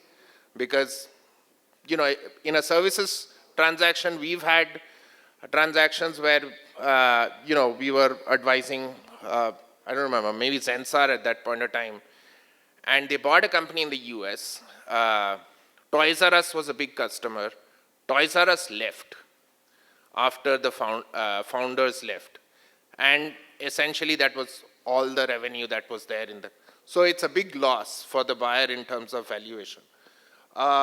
Management strength, probably one of the most important, because when you're having transaction discussions with buyers and investors, you are the first and probably only face they will meet till diligence. So all the impression that an investor will get is from you. And there's only so much that a, advisor or a banker can do. So if you are not making a good first impression, that's half the game lost. So the importance of really thinking about how you want to present the company, practicing it with your advisor, with your senior management team is very, very important before going into transaction discussions. At later stages in transaction discussions, you'll have to expose your sales team or your second tier management team. Again, prep them. Because it's all, nowadays it's all on Zoom, it's not on meetings. Your buyer might not be here, they might be sitting in Europe, they might be sitting in the US. They're not going to come to your office and spend 3 days with you. You have a limited amount of time, maybe 1.5 hours. People will keep dropping in and out of the call. So make sure you practice, you make a good impression, because the comfort level of paying you a certain valuation and justifying it to the board is critical. So if as a banker or an advisor to buyers, or as a corporate development executive, or as an M&A head, or even as the CEO, I remember have to present to the board that I want to buy X company and this is the valuation I'm willing to pay for it. If I'm not getting that comfort, I will not make the business case for you. Delivery organization. Now it depends what kind of delivery organization you guys are running. Typically staffing or BPO type businesses, which were the old sort of 90s businesses, are not too highly valued. Again, as I said, productized delivery, ability to deliver at scale is higher value. Front-end consulting, anything related to do with data, and if you throw out AI ML in Bangalore streets nowadays, you'll probably get a good valuation. So delivery organization is one of the key factors. Financial performance, obviously, this is something that, not a lot of entrepreneurs want to talk about eventually, but your final valuation is going to be based on a financial metric, which is going to be probably an X over EBITDA. EBITDA or profitability, some metric of profitability. If you are super profitable, it may turn out that it's 3 times revenue. If you're not, it may turn out to be 1 times revenue. So certain gross margins, EBITDA margins are critical. We've known buyers like Accenture who have actual thresholds of margins for companies that they would even consider. So anything below 15% for Accenture, they will not even look at anything else that we've presented. So buyers have certain criteria, especially listed buyers, because remember, if they acquire a company where the earnings per share is lower than their actual earnings per share, their stock is going to go down and not up. So especially if you're talking to listed companies, it's very important to figure out EBITDA margins. Now, what are EBITDA margins that we look at as advisors to sellers? It's normalized EBITDA margins, and that concept, is a little non-accounting, where you take out all the extraordinary expenses, one-time costs. So the buyer wants to see what is your normalized EBITDA. If you spent a lot of time or energy or cost during COVID, that's one time. It's not going to happen every year. So when you present financials, take that out. Footnote it, but take it out. Because in the end of the day, if Deloitte is doing diligence from the buyer's side, they are also trying to figure that out. So give them that data. Figure out what your normalized EBITDA margins are. Figure out what your normalized gross margins are. And obviously, if you have an advisor, great. They should be doing this for you. So maybe I'll stop here. It's a lot of data. And if you guys have any questions, I'm happy to answer. Otherwise, I'll move on. So my question here is that you said, I just look at the first point of market differentiation. You have clarified what are the high demand areas. Yeah. So a lot of us might not be having their own IPs. We might be into solution provision, problem solving for customers, which may include some products, some services, Yeah. some system integration effort. So mix of these things. Okay. But they might be uniquely positioned. For example, my area of work is public key infrastructure. This is, in my opinion, a very differentiating line of business. Correct. Because there are a lot of scarcity in terms Yeah. of resources, in terms of skill sets, in terms of understanding of the technology. So does it make sense? That's exactly what I was trying to say. I'm not saying, so this slide is meant for consulting companies. Let's say you're doing system integration work and you have a great relationship with Microsoft, and Microsoft is your channel partner, and they are bringing in sales. That's very valuable because you don't have to hire salespeople because Microsoft is doing all your sales. You have an integrated knowledge of dynamics and how to implement. High level of partnership Yeah. with our OEMs. Yeah, absolutely. Biggest in the region, things like these, Yeah. they do matter. So when, I'll give you another point, when people are doing outside in diligence on your company, let's say you are a Microsoft partner, the partnership level, that matters. A lot of the time when we are advising buyers give us a list from the Gartner report that, go contact this company because they've appeared in a Gartner report. Or go contact, I only want my platinum Salesforce partners, right? So having some kind of relationship, especially when you're dealing with ISVs, how deep is that relationship? Where is that relationship? Is definitely differentiation. So differentiating factor is important actually. Yeah. This helps in improving the number of times when you said for the EBITDA or whatever. Yeah, this 1 to 4 determine fit. If there is fit, then people go and say, okay, I want this company. Now look at point Now number 5. let's look at 5 and figure out whether it's either too expensive for us or whether we can afford it. Right. Right? So whenever we have discussions, whether we are representing the seller or the buyer, the management discussions, the management never has financial discussions on a call. Management to management is purely 1 to 4. Then the bankers have the financial discussion on the side and the valuation discussion on the side. So 1 to 4 is what is evaluated first. Right. Otherwise, there is no term sheet. The term sheet is 0.5. Correct. Thank you. Any other questions? Oh, okay. So generally, SaaS companies which has average recurring revenue, Yeah. would it have higher valuation compared to companies which are engaged in one-time revenue or a service-based organizations? Depends on size, really. It's a loaded question. $20 million SaaS company will have more valuation than a $20 million services company. But that's purely because a SaaS company owns the IP. And if they are in the data space, they own the data also.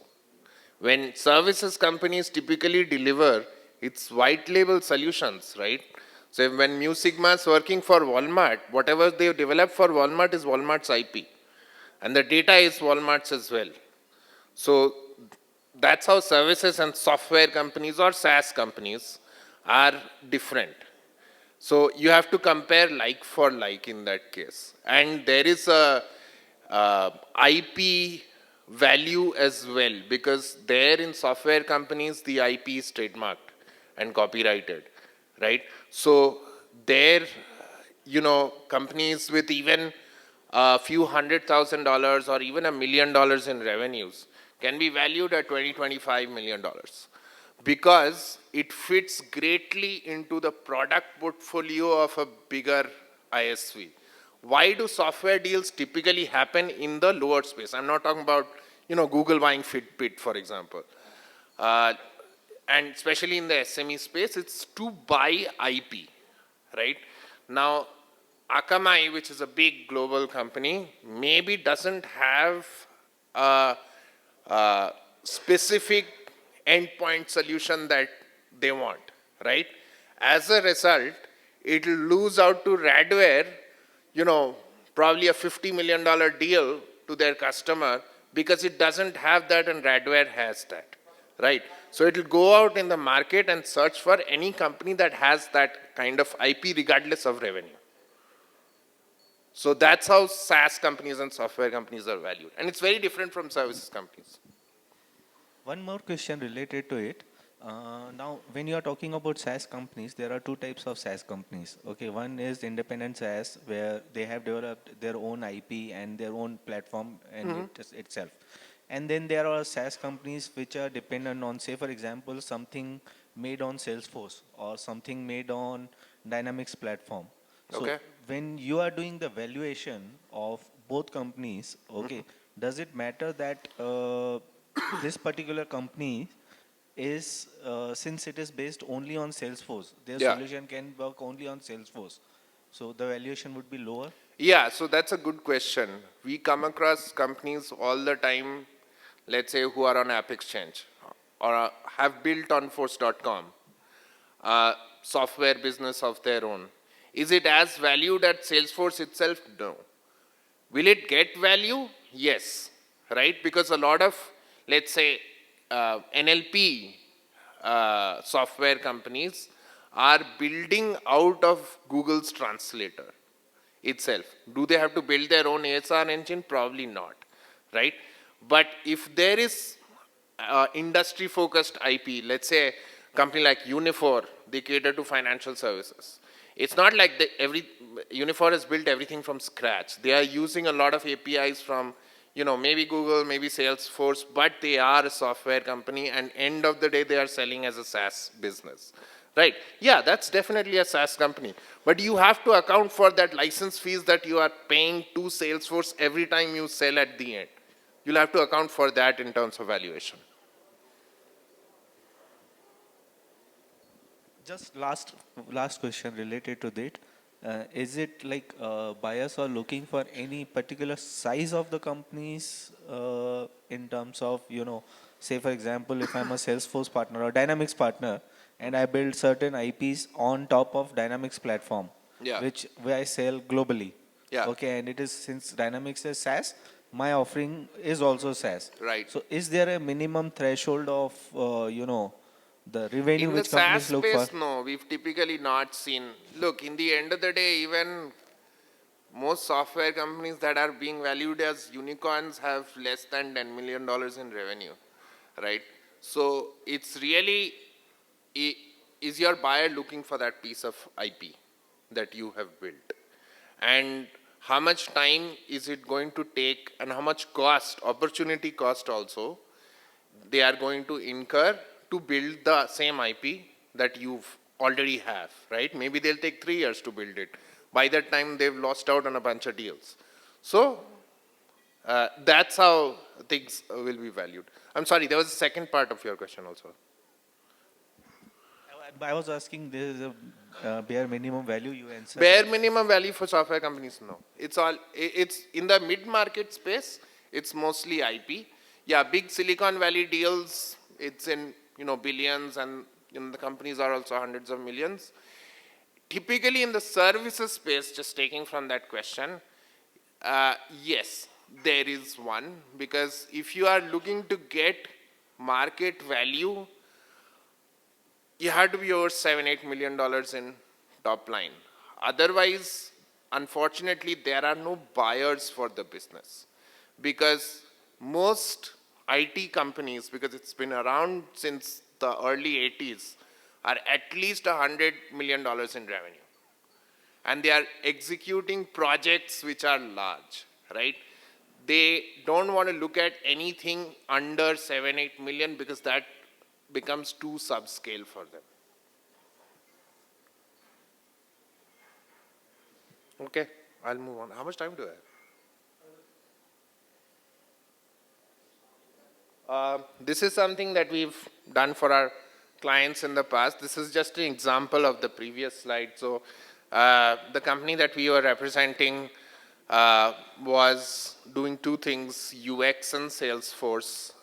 We spent about 3 months with them, talking to their founders, talking to the senior management, talking to the tier 2 level management, looking at the financials, looking at the market, looking at how they sell. And we come up with a scorecard and then figure out with the founder that is he, because all founders always have a end value, which may or may not make sense in terms of once you make it into ones and zeros or make it into a multiple. So then we figure out, is this the right time to sell? Can you get to a point where you get that value? For example, there was a company that told us, you know, when we were talking to them, they were doing about $6-7 million in revenue.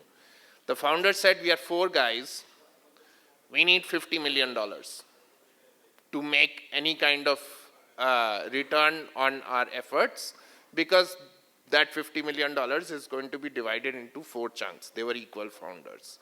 So at $6-7 million, we said, then wait, we'll work with you, we did some consulting work for them. Eventually, they reached about a $45 million valuation, right, 2-3 years later. So sometimes it happens that either the market is not right or the company is too small. There we just say that at least Chesapeake will not be able to represent you fully. So this is the kind of work that typically happens, and there are a lot of advisors who do similar kind of work, but this is kind of a scorecard that will give you an idea of how to value your business. The other thing that I would mention, that I know every founder, I have investments in companies as well, every founder thinks that their company is the best company. When you are thinking about an exit, take your founder hat off and put your investor hat on. If you were the investor in your own company, how would you look at it 3 years down the line? Is it exitable? Because if you go talk to an investor, they will not tell you, but the only thing that they are thinking about is, if I invest in this company, can I exit it? Because they only make returns once they exit the company, right?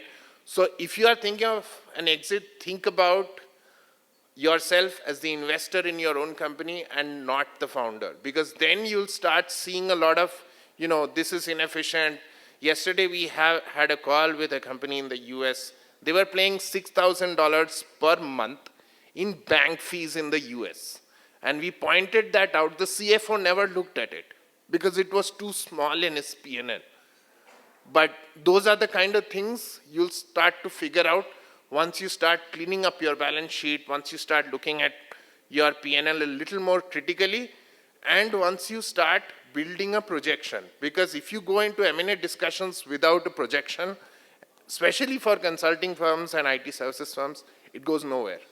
Because the buyer is going to come back and tell you, okay, tell me what revenue you are going to hit, what earnout what EBITDA you are going to hit. Based on it, I'm going to structure the earnout. So just that's something to think about. These are the areas that we generally work upon. This slide basically, in the current market where companies in the circle are being priced and how scalable are these companies.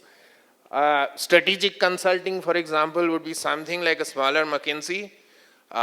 It's highly priced, it's very high end, but the projects will only be 1 or 2 months. Those companies tend to be pretty small, it doesn't tend to be scalable businesses, right? And to your bottom right are basically a catch-all digital platform engineering, or what it used to be called product engineering 20 years back.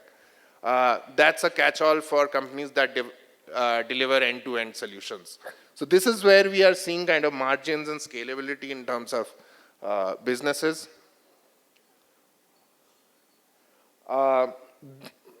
These are some numbers. It may not be relevant to some of your businesses because what we track is generally deals with over $25 million in enterprise value, which are public and announced.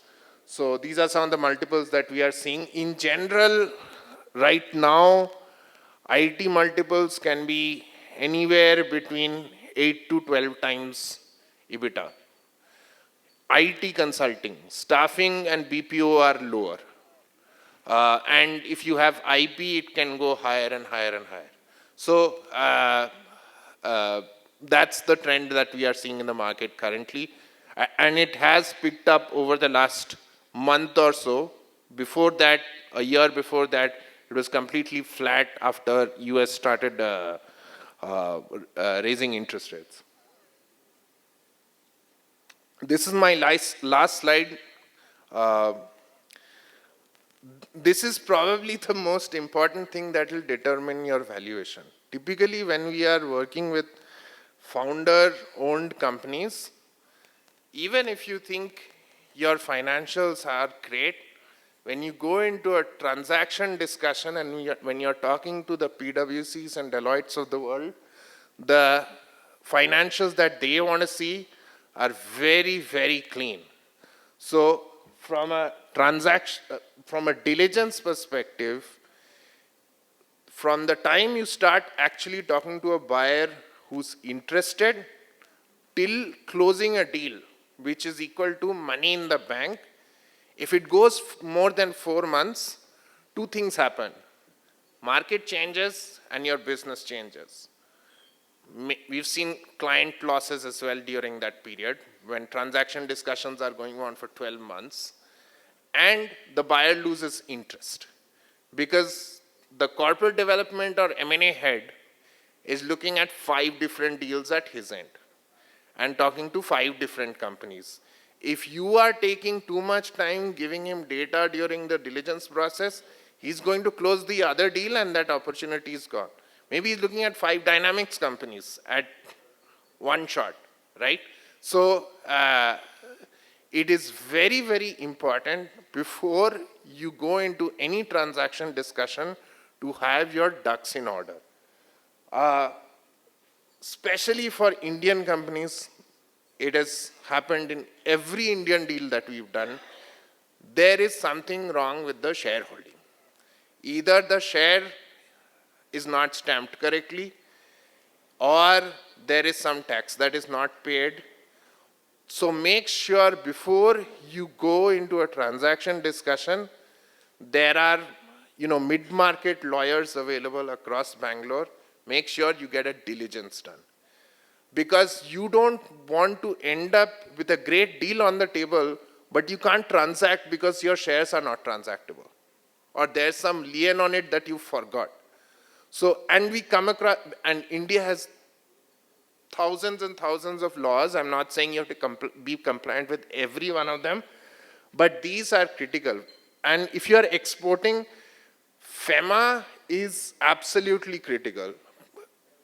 Most large buyers will not even tolerate 1% of FEMA violation. They don't want to get into that mess, or a tax violation or a GST violation. So have someone check your legal and tax before you go into finance discussions.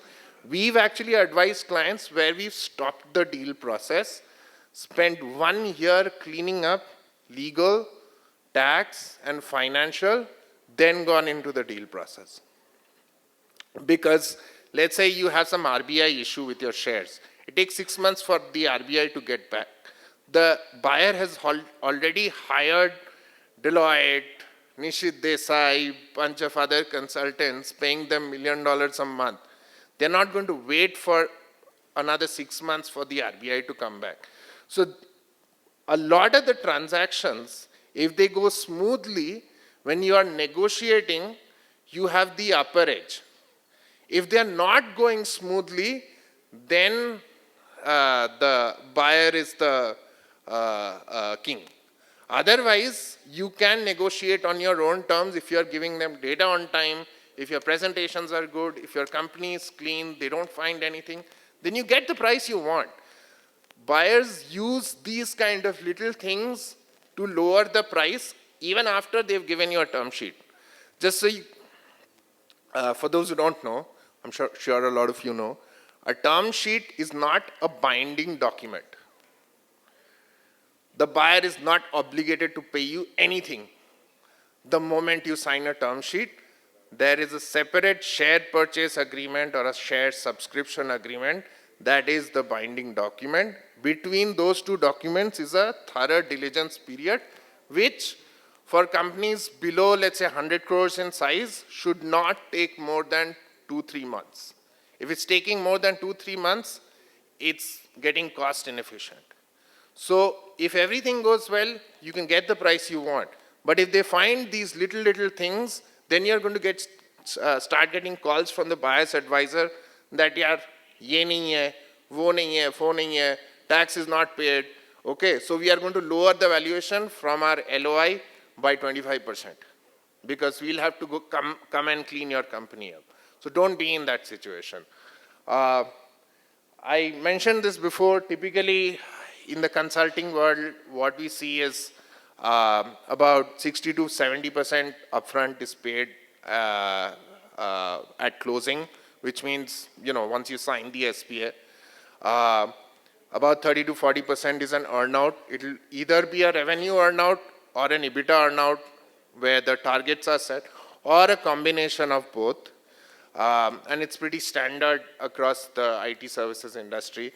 One of the things that is important to note in the transaction structure, let's say you are not getting the valuation you want. The buyer will eventually give you that valuation if you agree on a larger earnout. So you have to figure out if you're confident in your projections.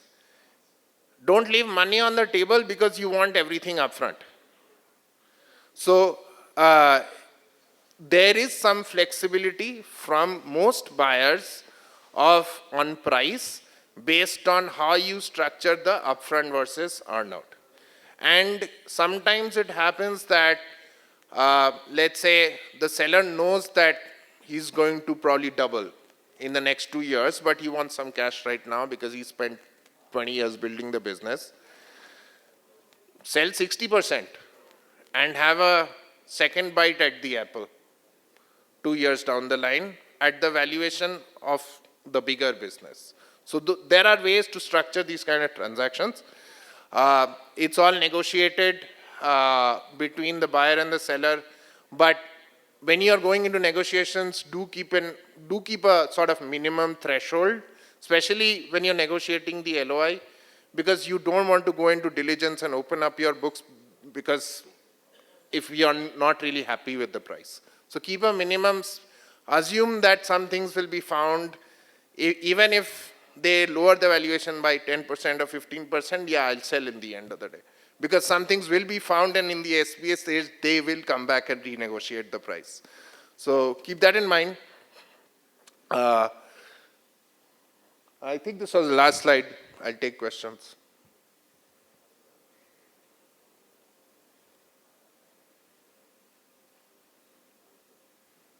Okay. All right, thanks.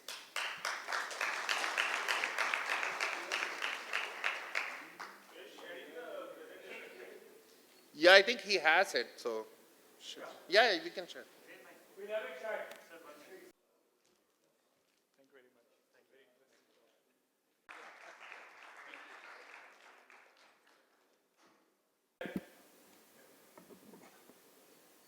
I don't think any one of us come in this, correct?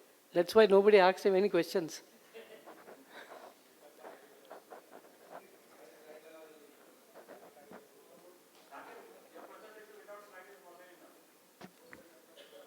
Sir पूरा पैसा दिया है, थोड़ा तो सुनो.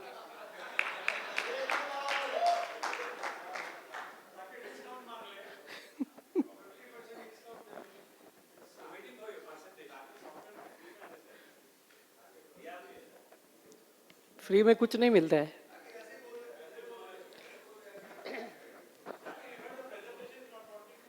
See, presentation is made by Rajiv, so I don't know what he has made. मैं कुछ और बोलेगा, इधर कुछ और.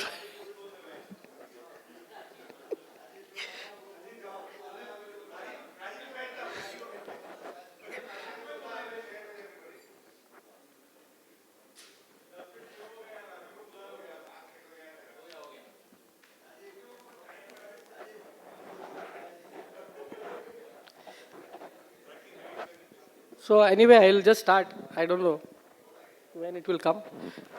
So my name is Zakir. For those who don't know me, Zakir Hussain Rangwala, not related to Tabla wala. Huh? Pura hi hai.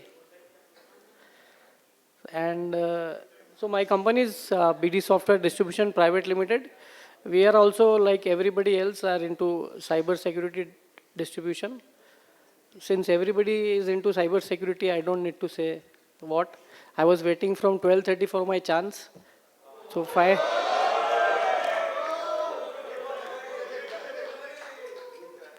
अरे अच्छा यही है. Hemant has changed my name also. Forget my photo. My company name also changed.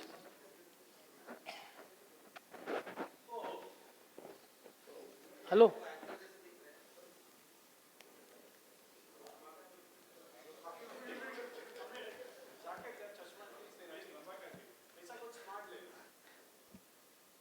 So we are into distribution of security solutions. Almost 20 different solutions we are selling. Endpoint security, EDR, MDM we are doing with 42 gears over here, which we are distributing. We are also distributing Safetica and Cososis in DLP. And hello. Change karo na.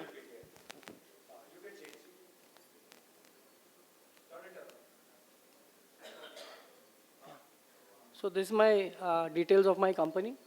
We are a value-added distribution across India with offices in Mumbai, Delhi, Bangalore, Calcutta, Nasik and Ahmedabad. We are around 10 lakh plus users we are supporting right now. The current state is anywhere between 12 to 13 lakhs right now in consumer, enterprise, SMB, SME. We are registering a 40% year-on-year growth from the last 3 to 4 years.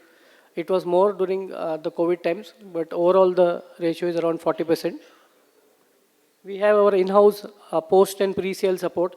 So every partner right now, our invoicing is to more than 1,800 partners across India.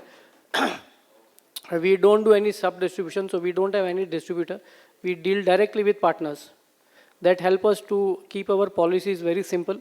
We don't make you fill forms, take PTCs, CDs, etc. We sell on a 30 days credit period. If you don't pay, we cancel your license. Simple. So at any point of time, our outstandings are not more than 45 days of our sales that we have been maintaining last 8 years. We are around 80 people right now. We have a target of around 125 people till December, January, and hope we are on the track to achieve that. As last time I had said, we have been taken over by a company in Singapore. So we have started our work in Singapore and Malaysia with 42 gears and Safetica as the first two products in those countries, which has just rolled out in July onwards. So this is what we are doing right now across India. These are some of the solutions that we are selling. So we are right into consumer, mid-size, SMB, and enterprise. Of course, our flagship stays Bitdefender. That's why BD, or right now we call ourselves as the best distributor. Because there's nobody best. So we thought we'll name ourselves best distributor. So BD can be multiple things, but we just say BD. So these are some of the product that we have there. Some of them are a very good, valuable product for the customers, less known, but we try to bring such product in the country because they have less competition, good profit and margins for the partners, and value for money for the customers. And they are looking for it. So where the SMB market, where we operate in India, we realize that by telling zero trust, nobody buys because they don't understand what is zero trust. No, the corporate are looking at it, but at the SMB level, this doesn't work. So we try to bring in products which use very simple English. Even Lalit Bhai can understand many times.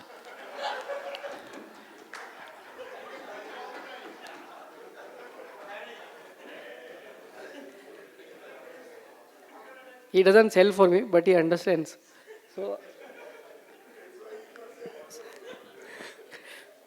So these are some of the products. We look forward to work with you. Some of you are working. I would say not some. Very few are working right now. So that's why I had said yesterday also that as a association, I look forward for more networking among each other. And instead of whenever there's an inquiry in the group, please promote the local distributors. There are 10 distributors in ISODA group. Instead of bringing in from outside and then proposing the solutions. Yes, I think that's a new slogan we should have, vocal for ISODA. So these are the products right from SendQuick is a new one which we have introduced, which is for alerts, managing IT alerts in the company. And we have also added DocShifter, which is the Belgium-based company which Ashok said yesterday. It's a product wherein any company which is getting a lot of emails on a daily basis in PDFs, in various other formats, it can be converted into the version of the product they want to. So like if it is coming in PDF and they want PDF/A, they can convert all the incoming emails and the attachments to PDF/A. So it is required mostly by pharma companies and then the banks, BFSI. So this is the new product that we tied up for DocShifter. And so these are some of the company recognition. We are also recognized as Startup India. And we got, I think if you are less than 5 years or 7 years, you can also go and apply for it. And there are a lot of benefits the governments are giving. And you can do a lot of things with once you become a Startup India, but you need to be less than 10 years. This also I learned from one of our members, KK is not here, Krishnakant. He had a new company and I also went through it. So that's the usefulness of ISODA. When we are coordinating with other members, you get a lot of ideas and you can grow. So as the last slide, we are here to partner. We are here to enable and grow together and help each other grow. As I said, we work very transparently with all our partners. We don't have any sub-distribution model. We directly invoice and bill all our partners across India, so they get better margin and all technical support services is directly by us as a vendor for them. So once again, I look forward to work with all of you. Those who are not working, I'll ask them to at least have a chat with us and see how we can work for each other. And there are a lot of ISV also in ISODA who require their products to be distributed across India. So we try to attach with them and see how we can push them in our channels. I look forward again to all of you to help all the ISODA distributors grow, help BDsoft also grow, because BDsoft is a pure ISODA story. I was speaking to Ashok also, and a lot of people know that BDsoft was born in ISODA in 2016. Today it is almost nearing 50 crores in turnover with 6 offices, with 3 offices, its own offices, and around 80 people. It has no bank loans, no EMIs, nothing. It's a cash-rich company. And this is possible because only of ISODA. So there are a lot of other vendors we can get through and become like me maybe. So that's why I always sponsor a small thing. Thank you. Thank you all for coming.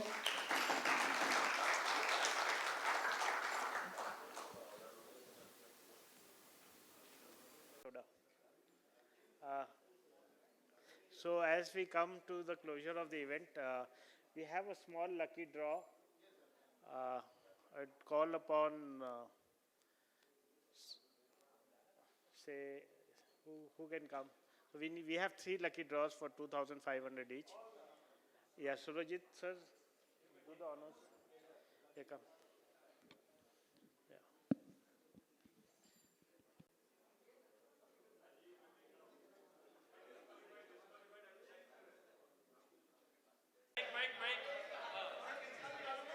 The first one goes to Pankaj Icons.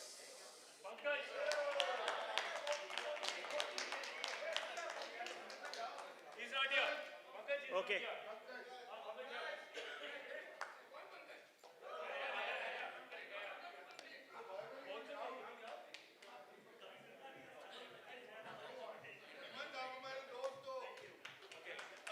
So you get your voucher.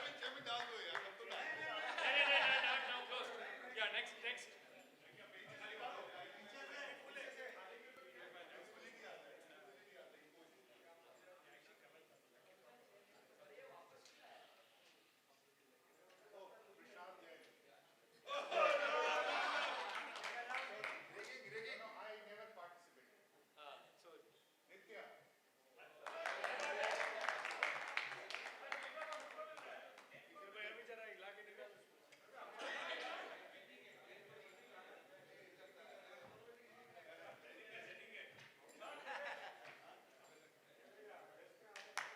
Ashok, do the third one.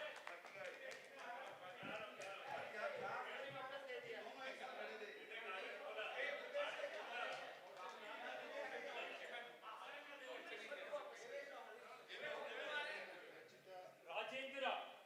Rachita Infotech. Rajendra.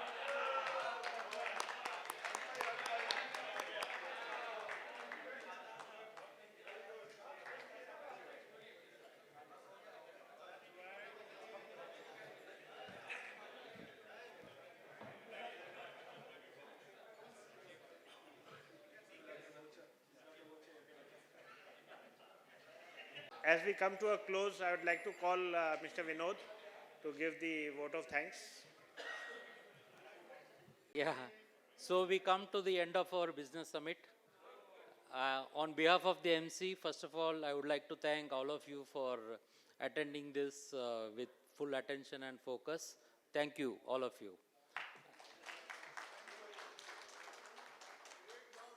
Thanks. So we tried to put event which I thought will be of interest to all of you. So we tried to have diverse kind of topics which would provide value. I hope it was enjoyable. I would also request all of you to give your feedback to the management committee on what improvements can be made at a later stage. And at the outset, I would like to thank the guest speakers who came and spent their time and energy at our request. And we would certainly appreciate if the members also go in forward to collaborate with them. So let me thank, some of them are not there, but let me thank Mr. Ramkumar Sheshu, Mr. Suraj Malik, Mr. Jimmy George, and Mr. Bhattacharya, who is there with us. A huge round of applause for the speakers.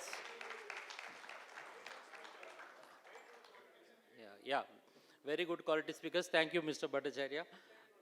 Yeah, and also our metal sponsors, Protein and Adrenaline, if they are here in the room, please stand up. And I would like all of you to give them a big round of applause.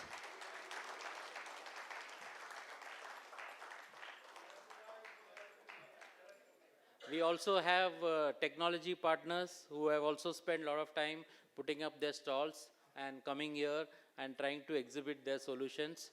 So I would like to call them on stage and give them a small memento on behalf of the ISODA. Can I request Sophos people to come on stage?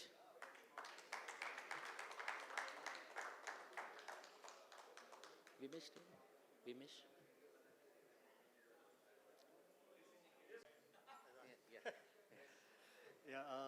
Good evening, everyone. My name is Joel. I handle the business for Karnataka. Hi, Amarnath. Nice business for this region. Then we have Santosh. Santosh takes care of technical for the entire south.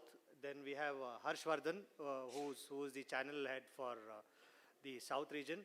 And then we have also Prasanna, who's the director sales for the south and west region. He's on a call outside. So pleasure meeting you all. We'll meet you during networking. Thank you very much.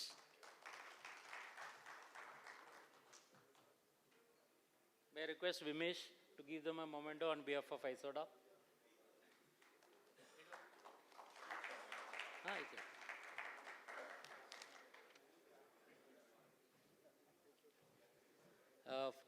Another sponsor we have is 42 Gears. Can I request them to come on stage? Ravi Jalan, are you here?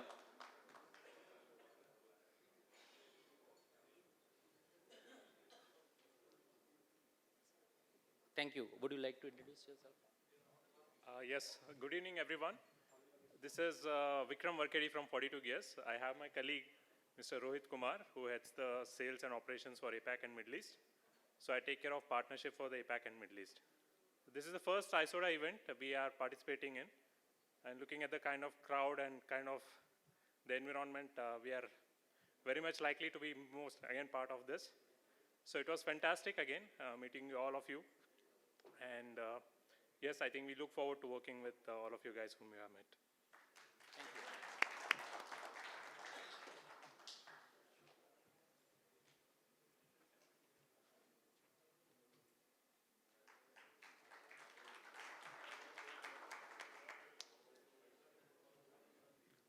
Then we have our own member, ECAPS, who is also a technology partners. Can I request people from ECAPS to come on stage? And may I request Ravi Kumar to come and present a memento for supporting ISODA. Thank you, sir. Please. Guna is not there. Guna is not there. No.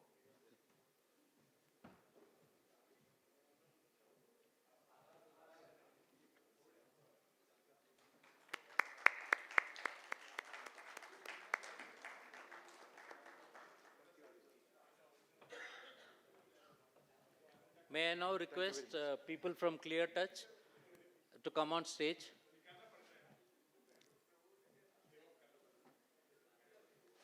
Can I request Ashok to come and present a memento on? Would you like to say something? Good evening all. I'm Vijay, representing Clear Touch as a regional head here. A pleasure meeting you all. It's an awesome time I had from morning. I'm looking forward to work with you all. Thank you.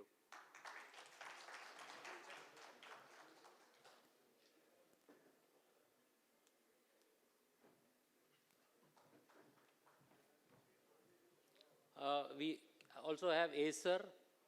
Can you come on stage, please? Can I request Mr. Prashant to come on stage?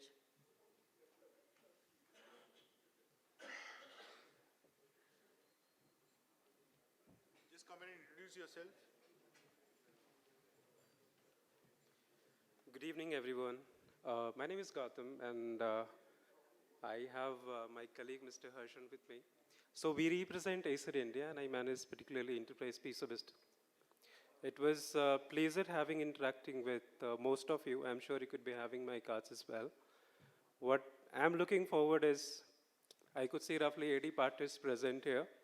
And if we can manage to sell 50 machines with each one of you, I think we both will be through with our numbers for the week. And if that gets converted, I'm pretty sure that with this 50 numbers, we'll get converted into 800 numbers, possibly in the next 6 months' time. So that's what we can assure you. We are actually looking forward to have a great partnership with all of you. Thank you very much.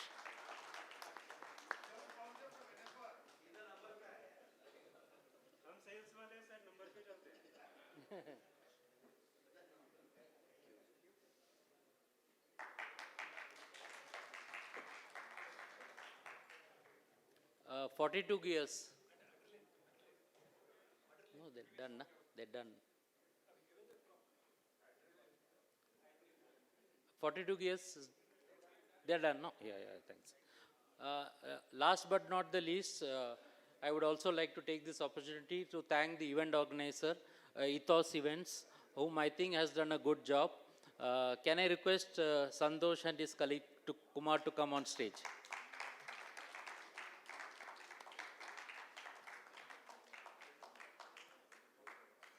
Please come.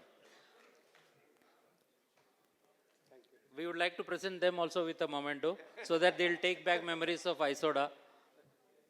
Can I request Zakir if he's here? Yeah, you can. You can talk about your company. Thank you.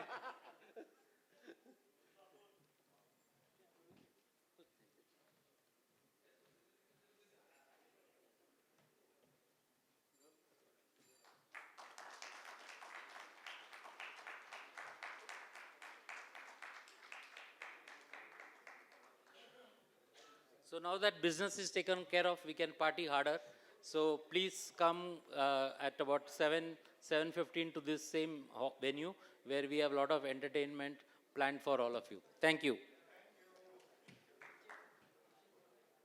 Dinner and cocktails. I would request all sponsors also to join us for this evening event.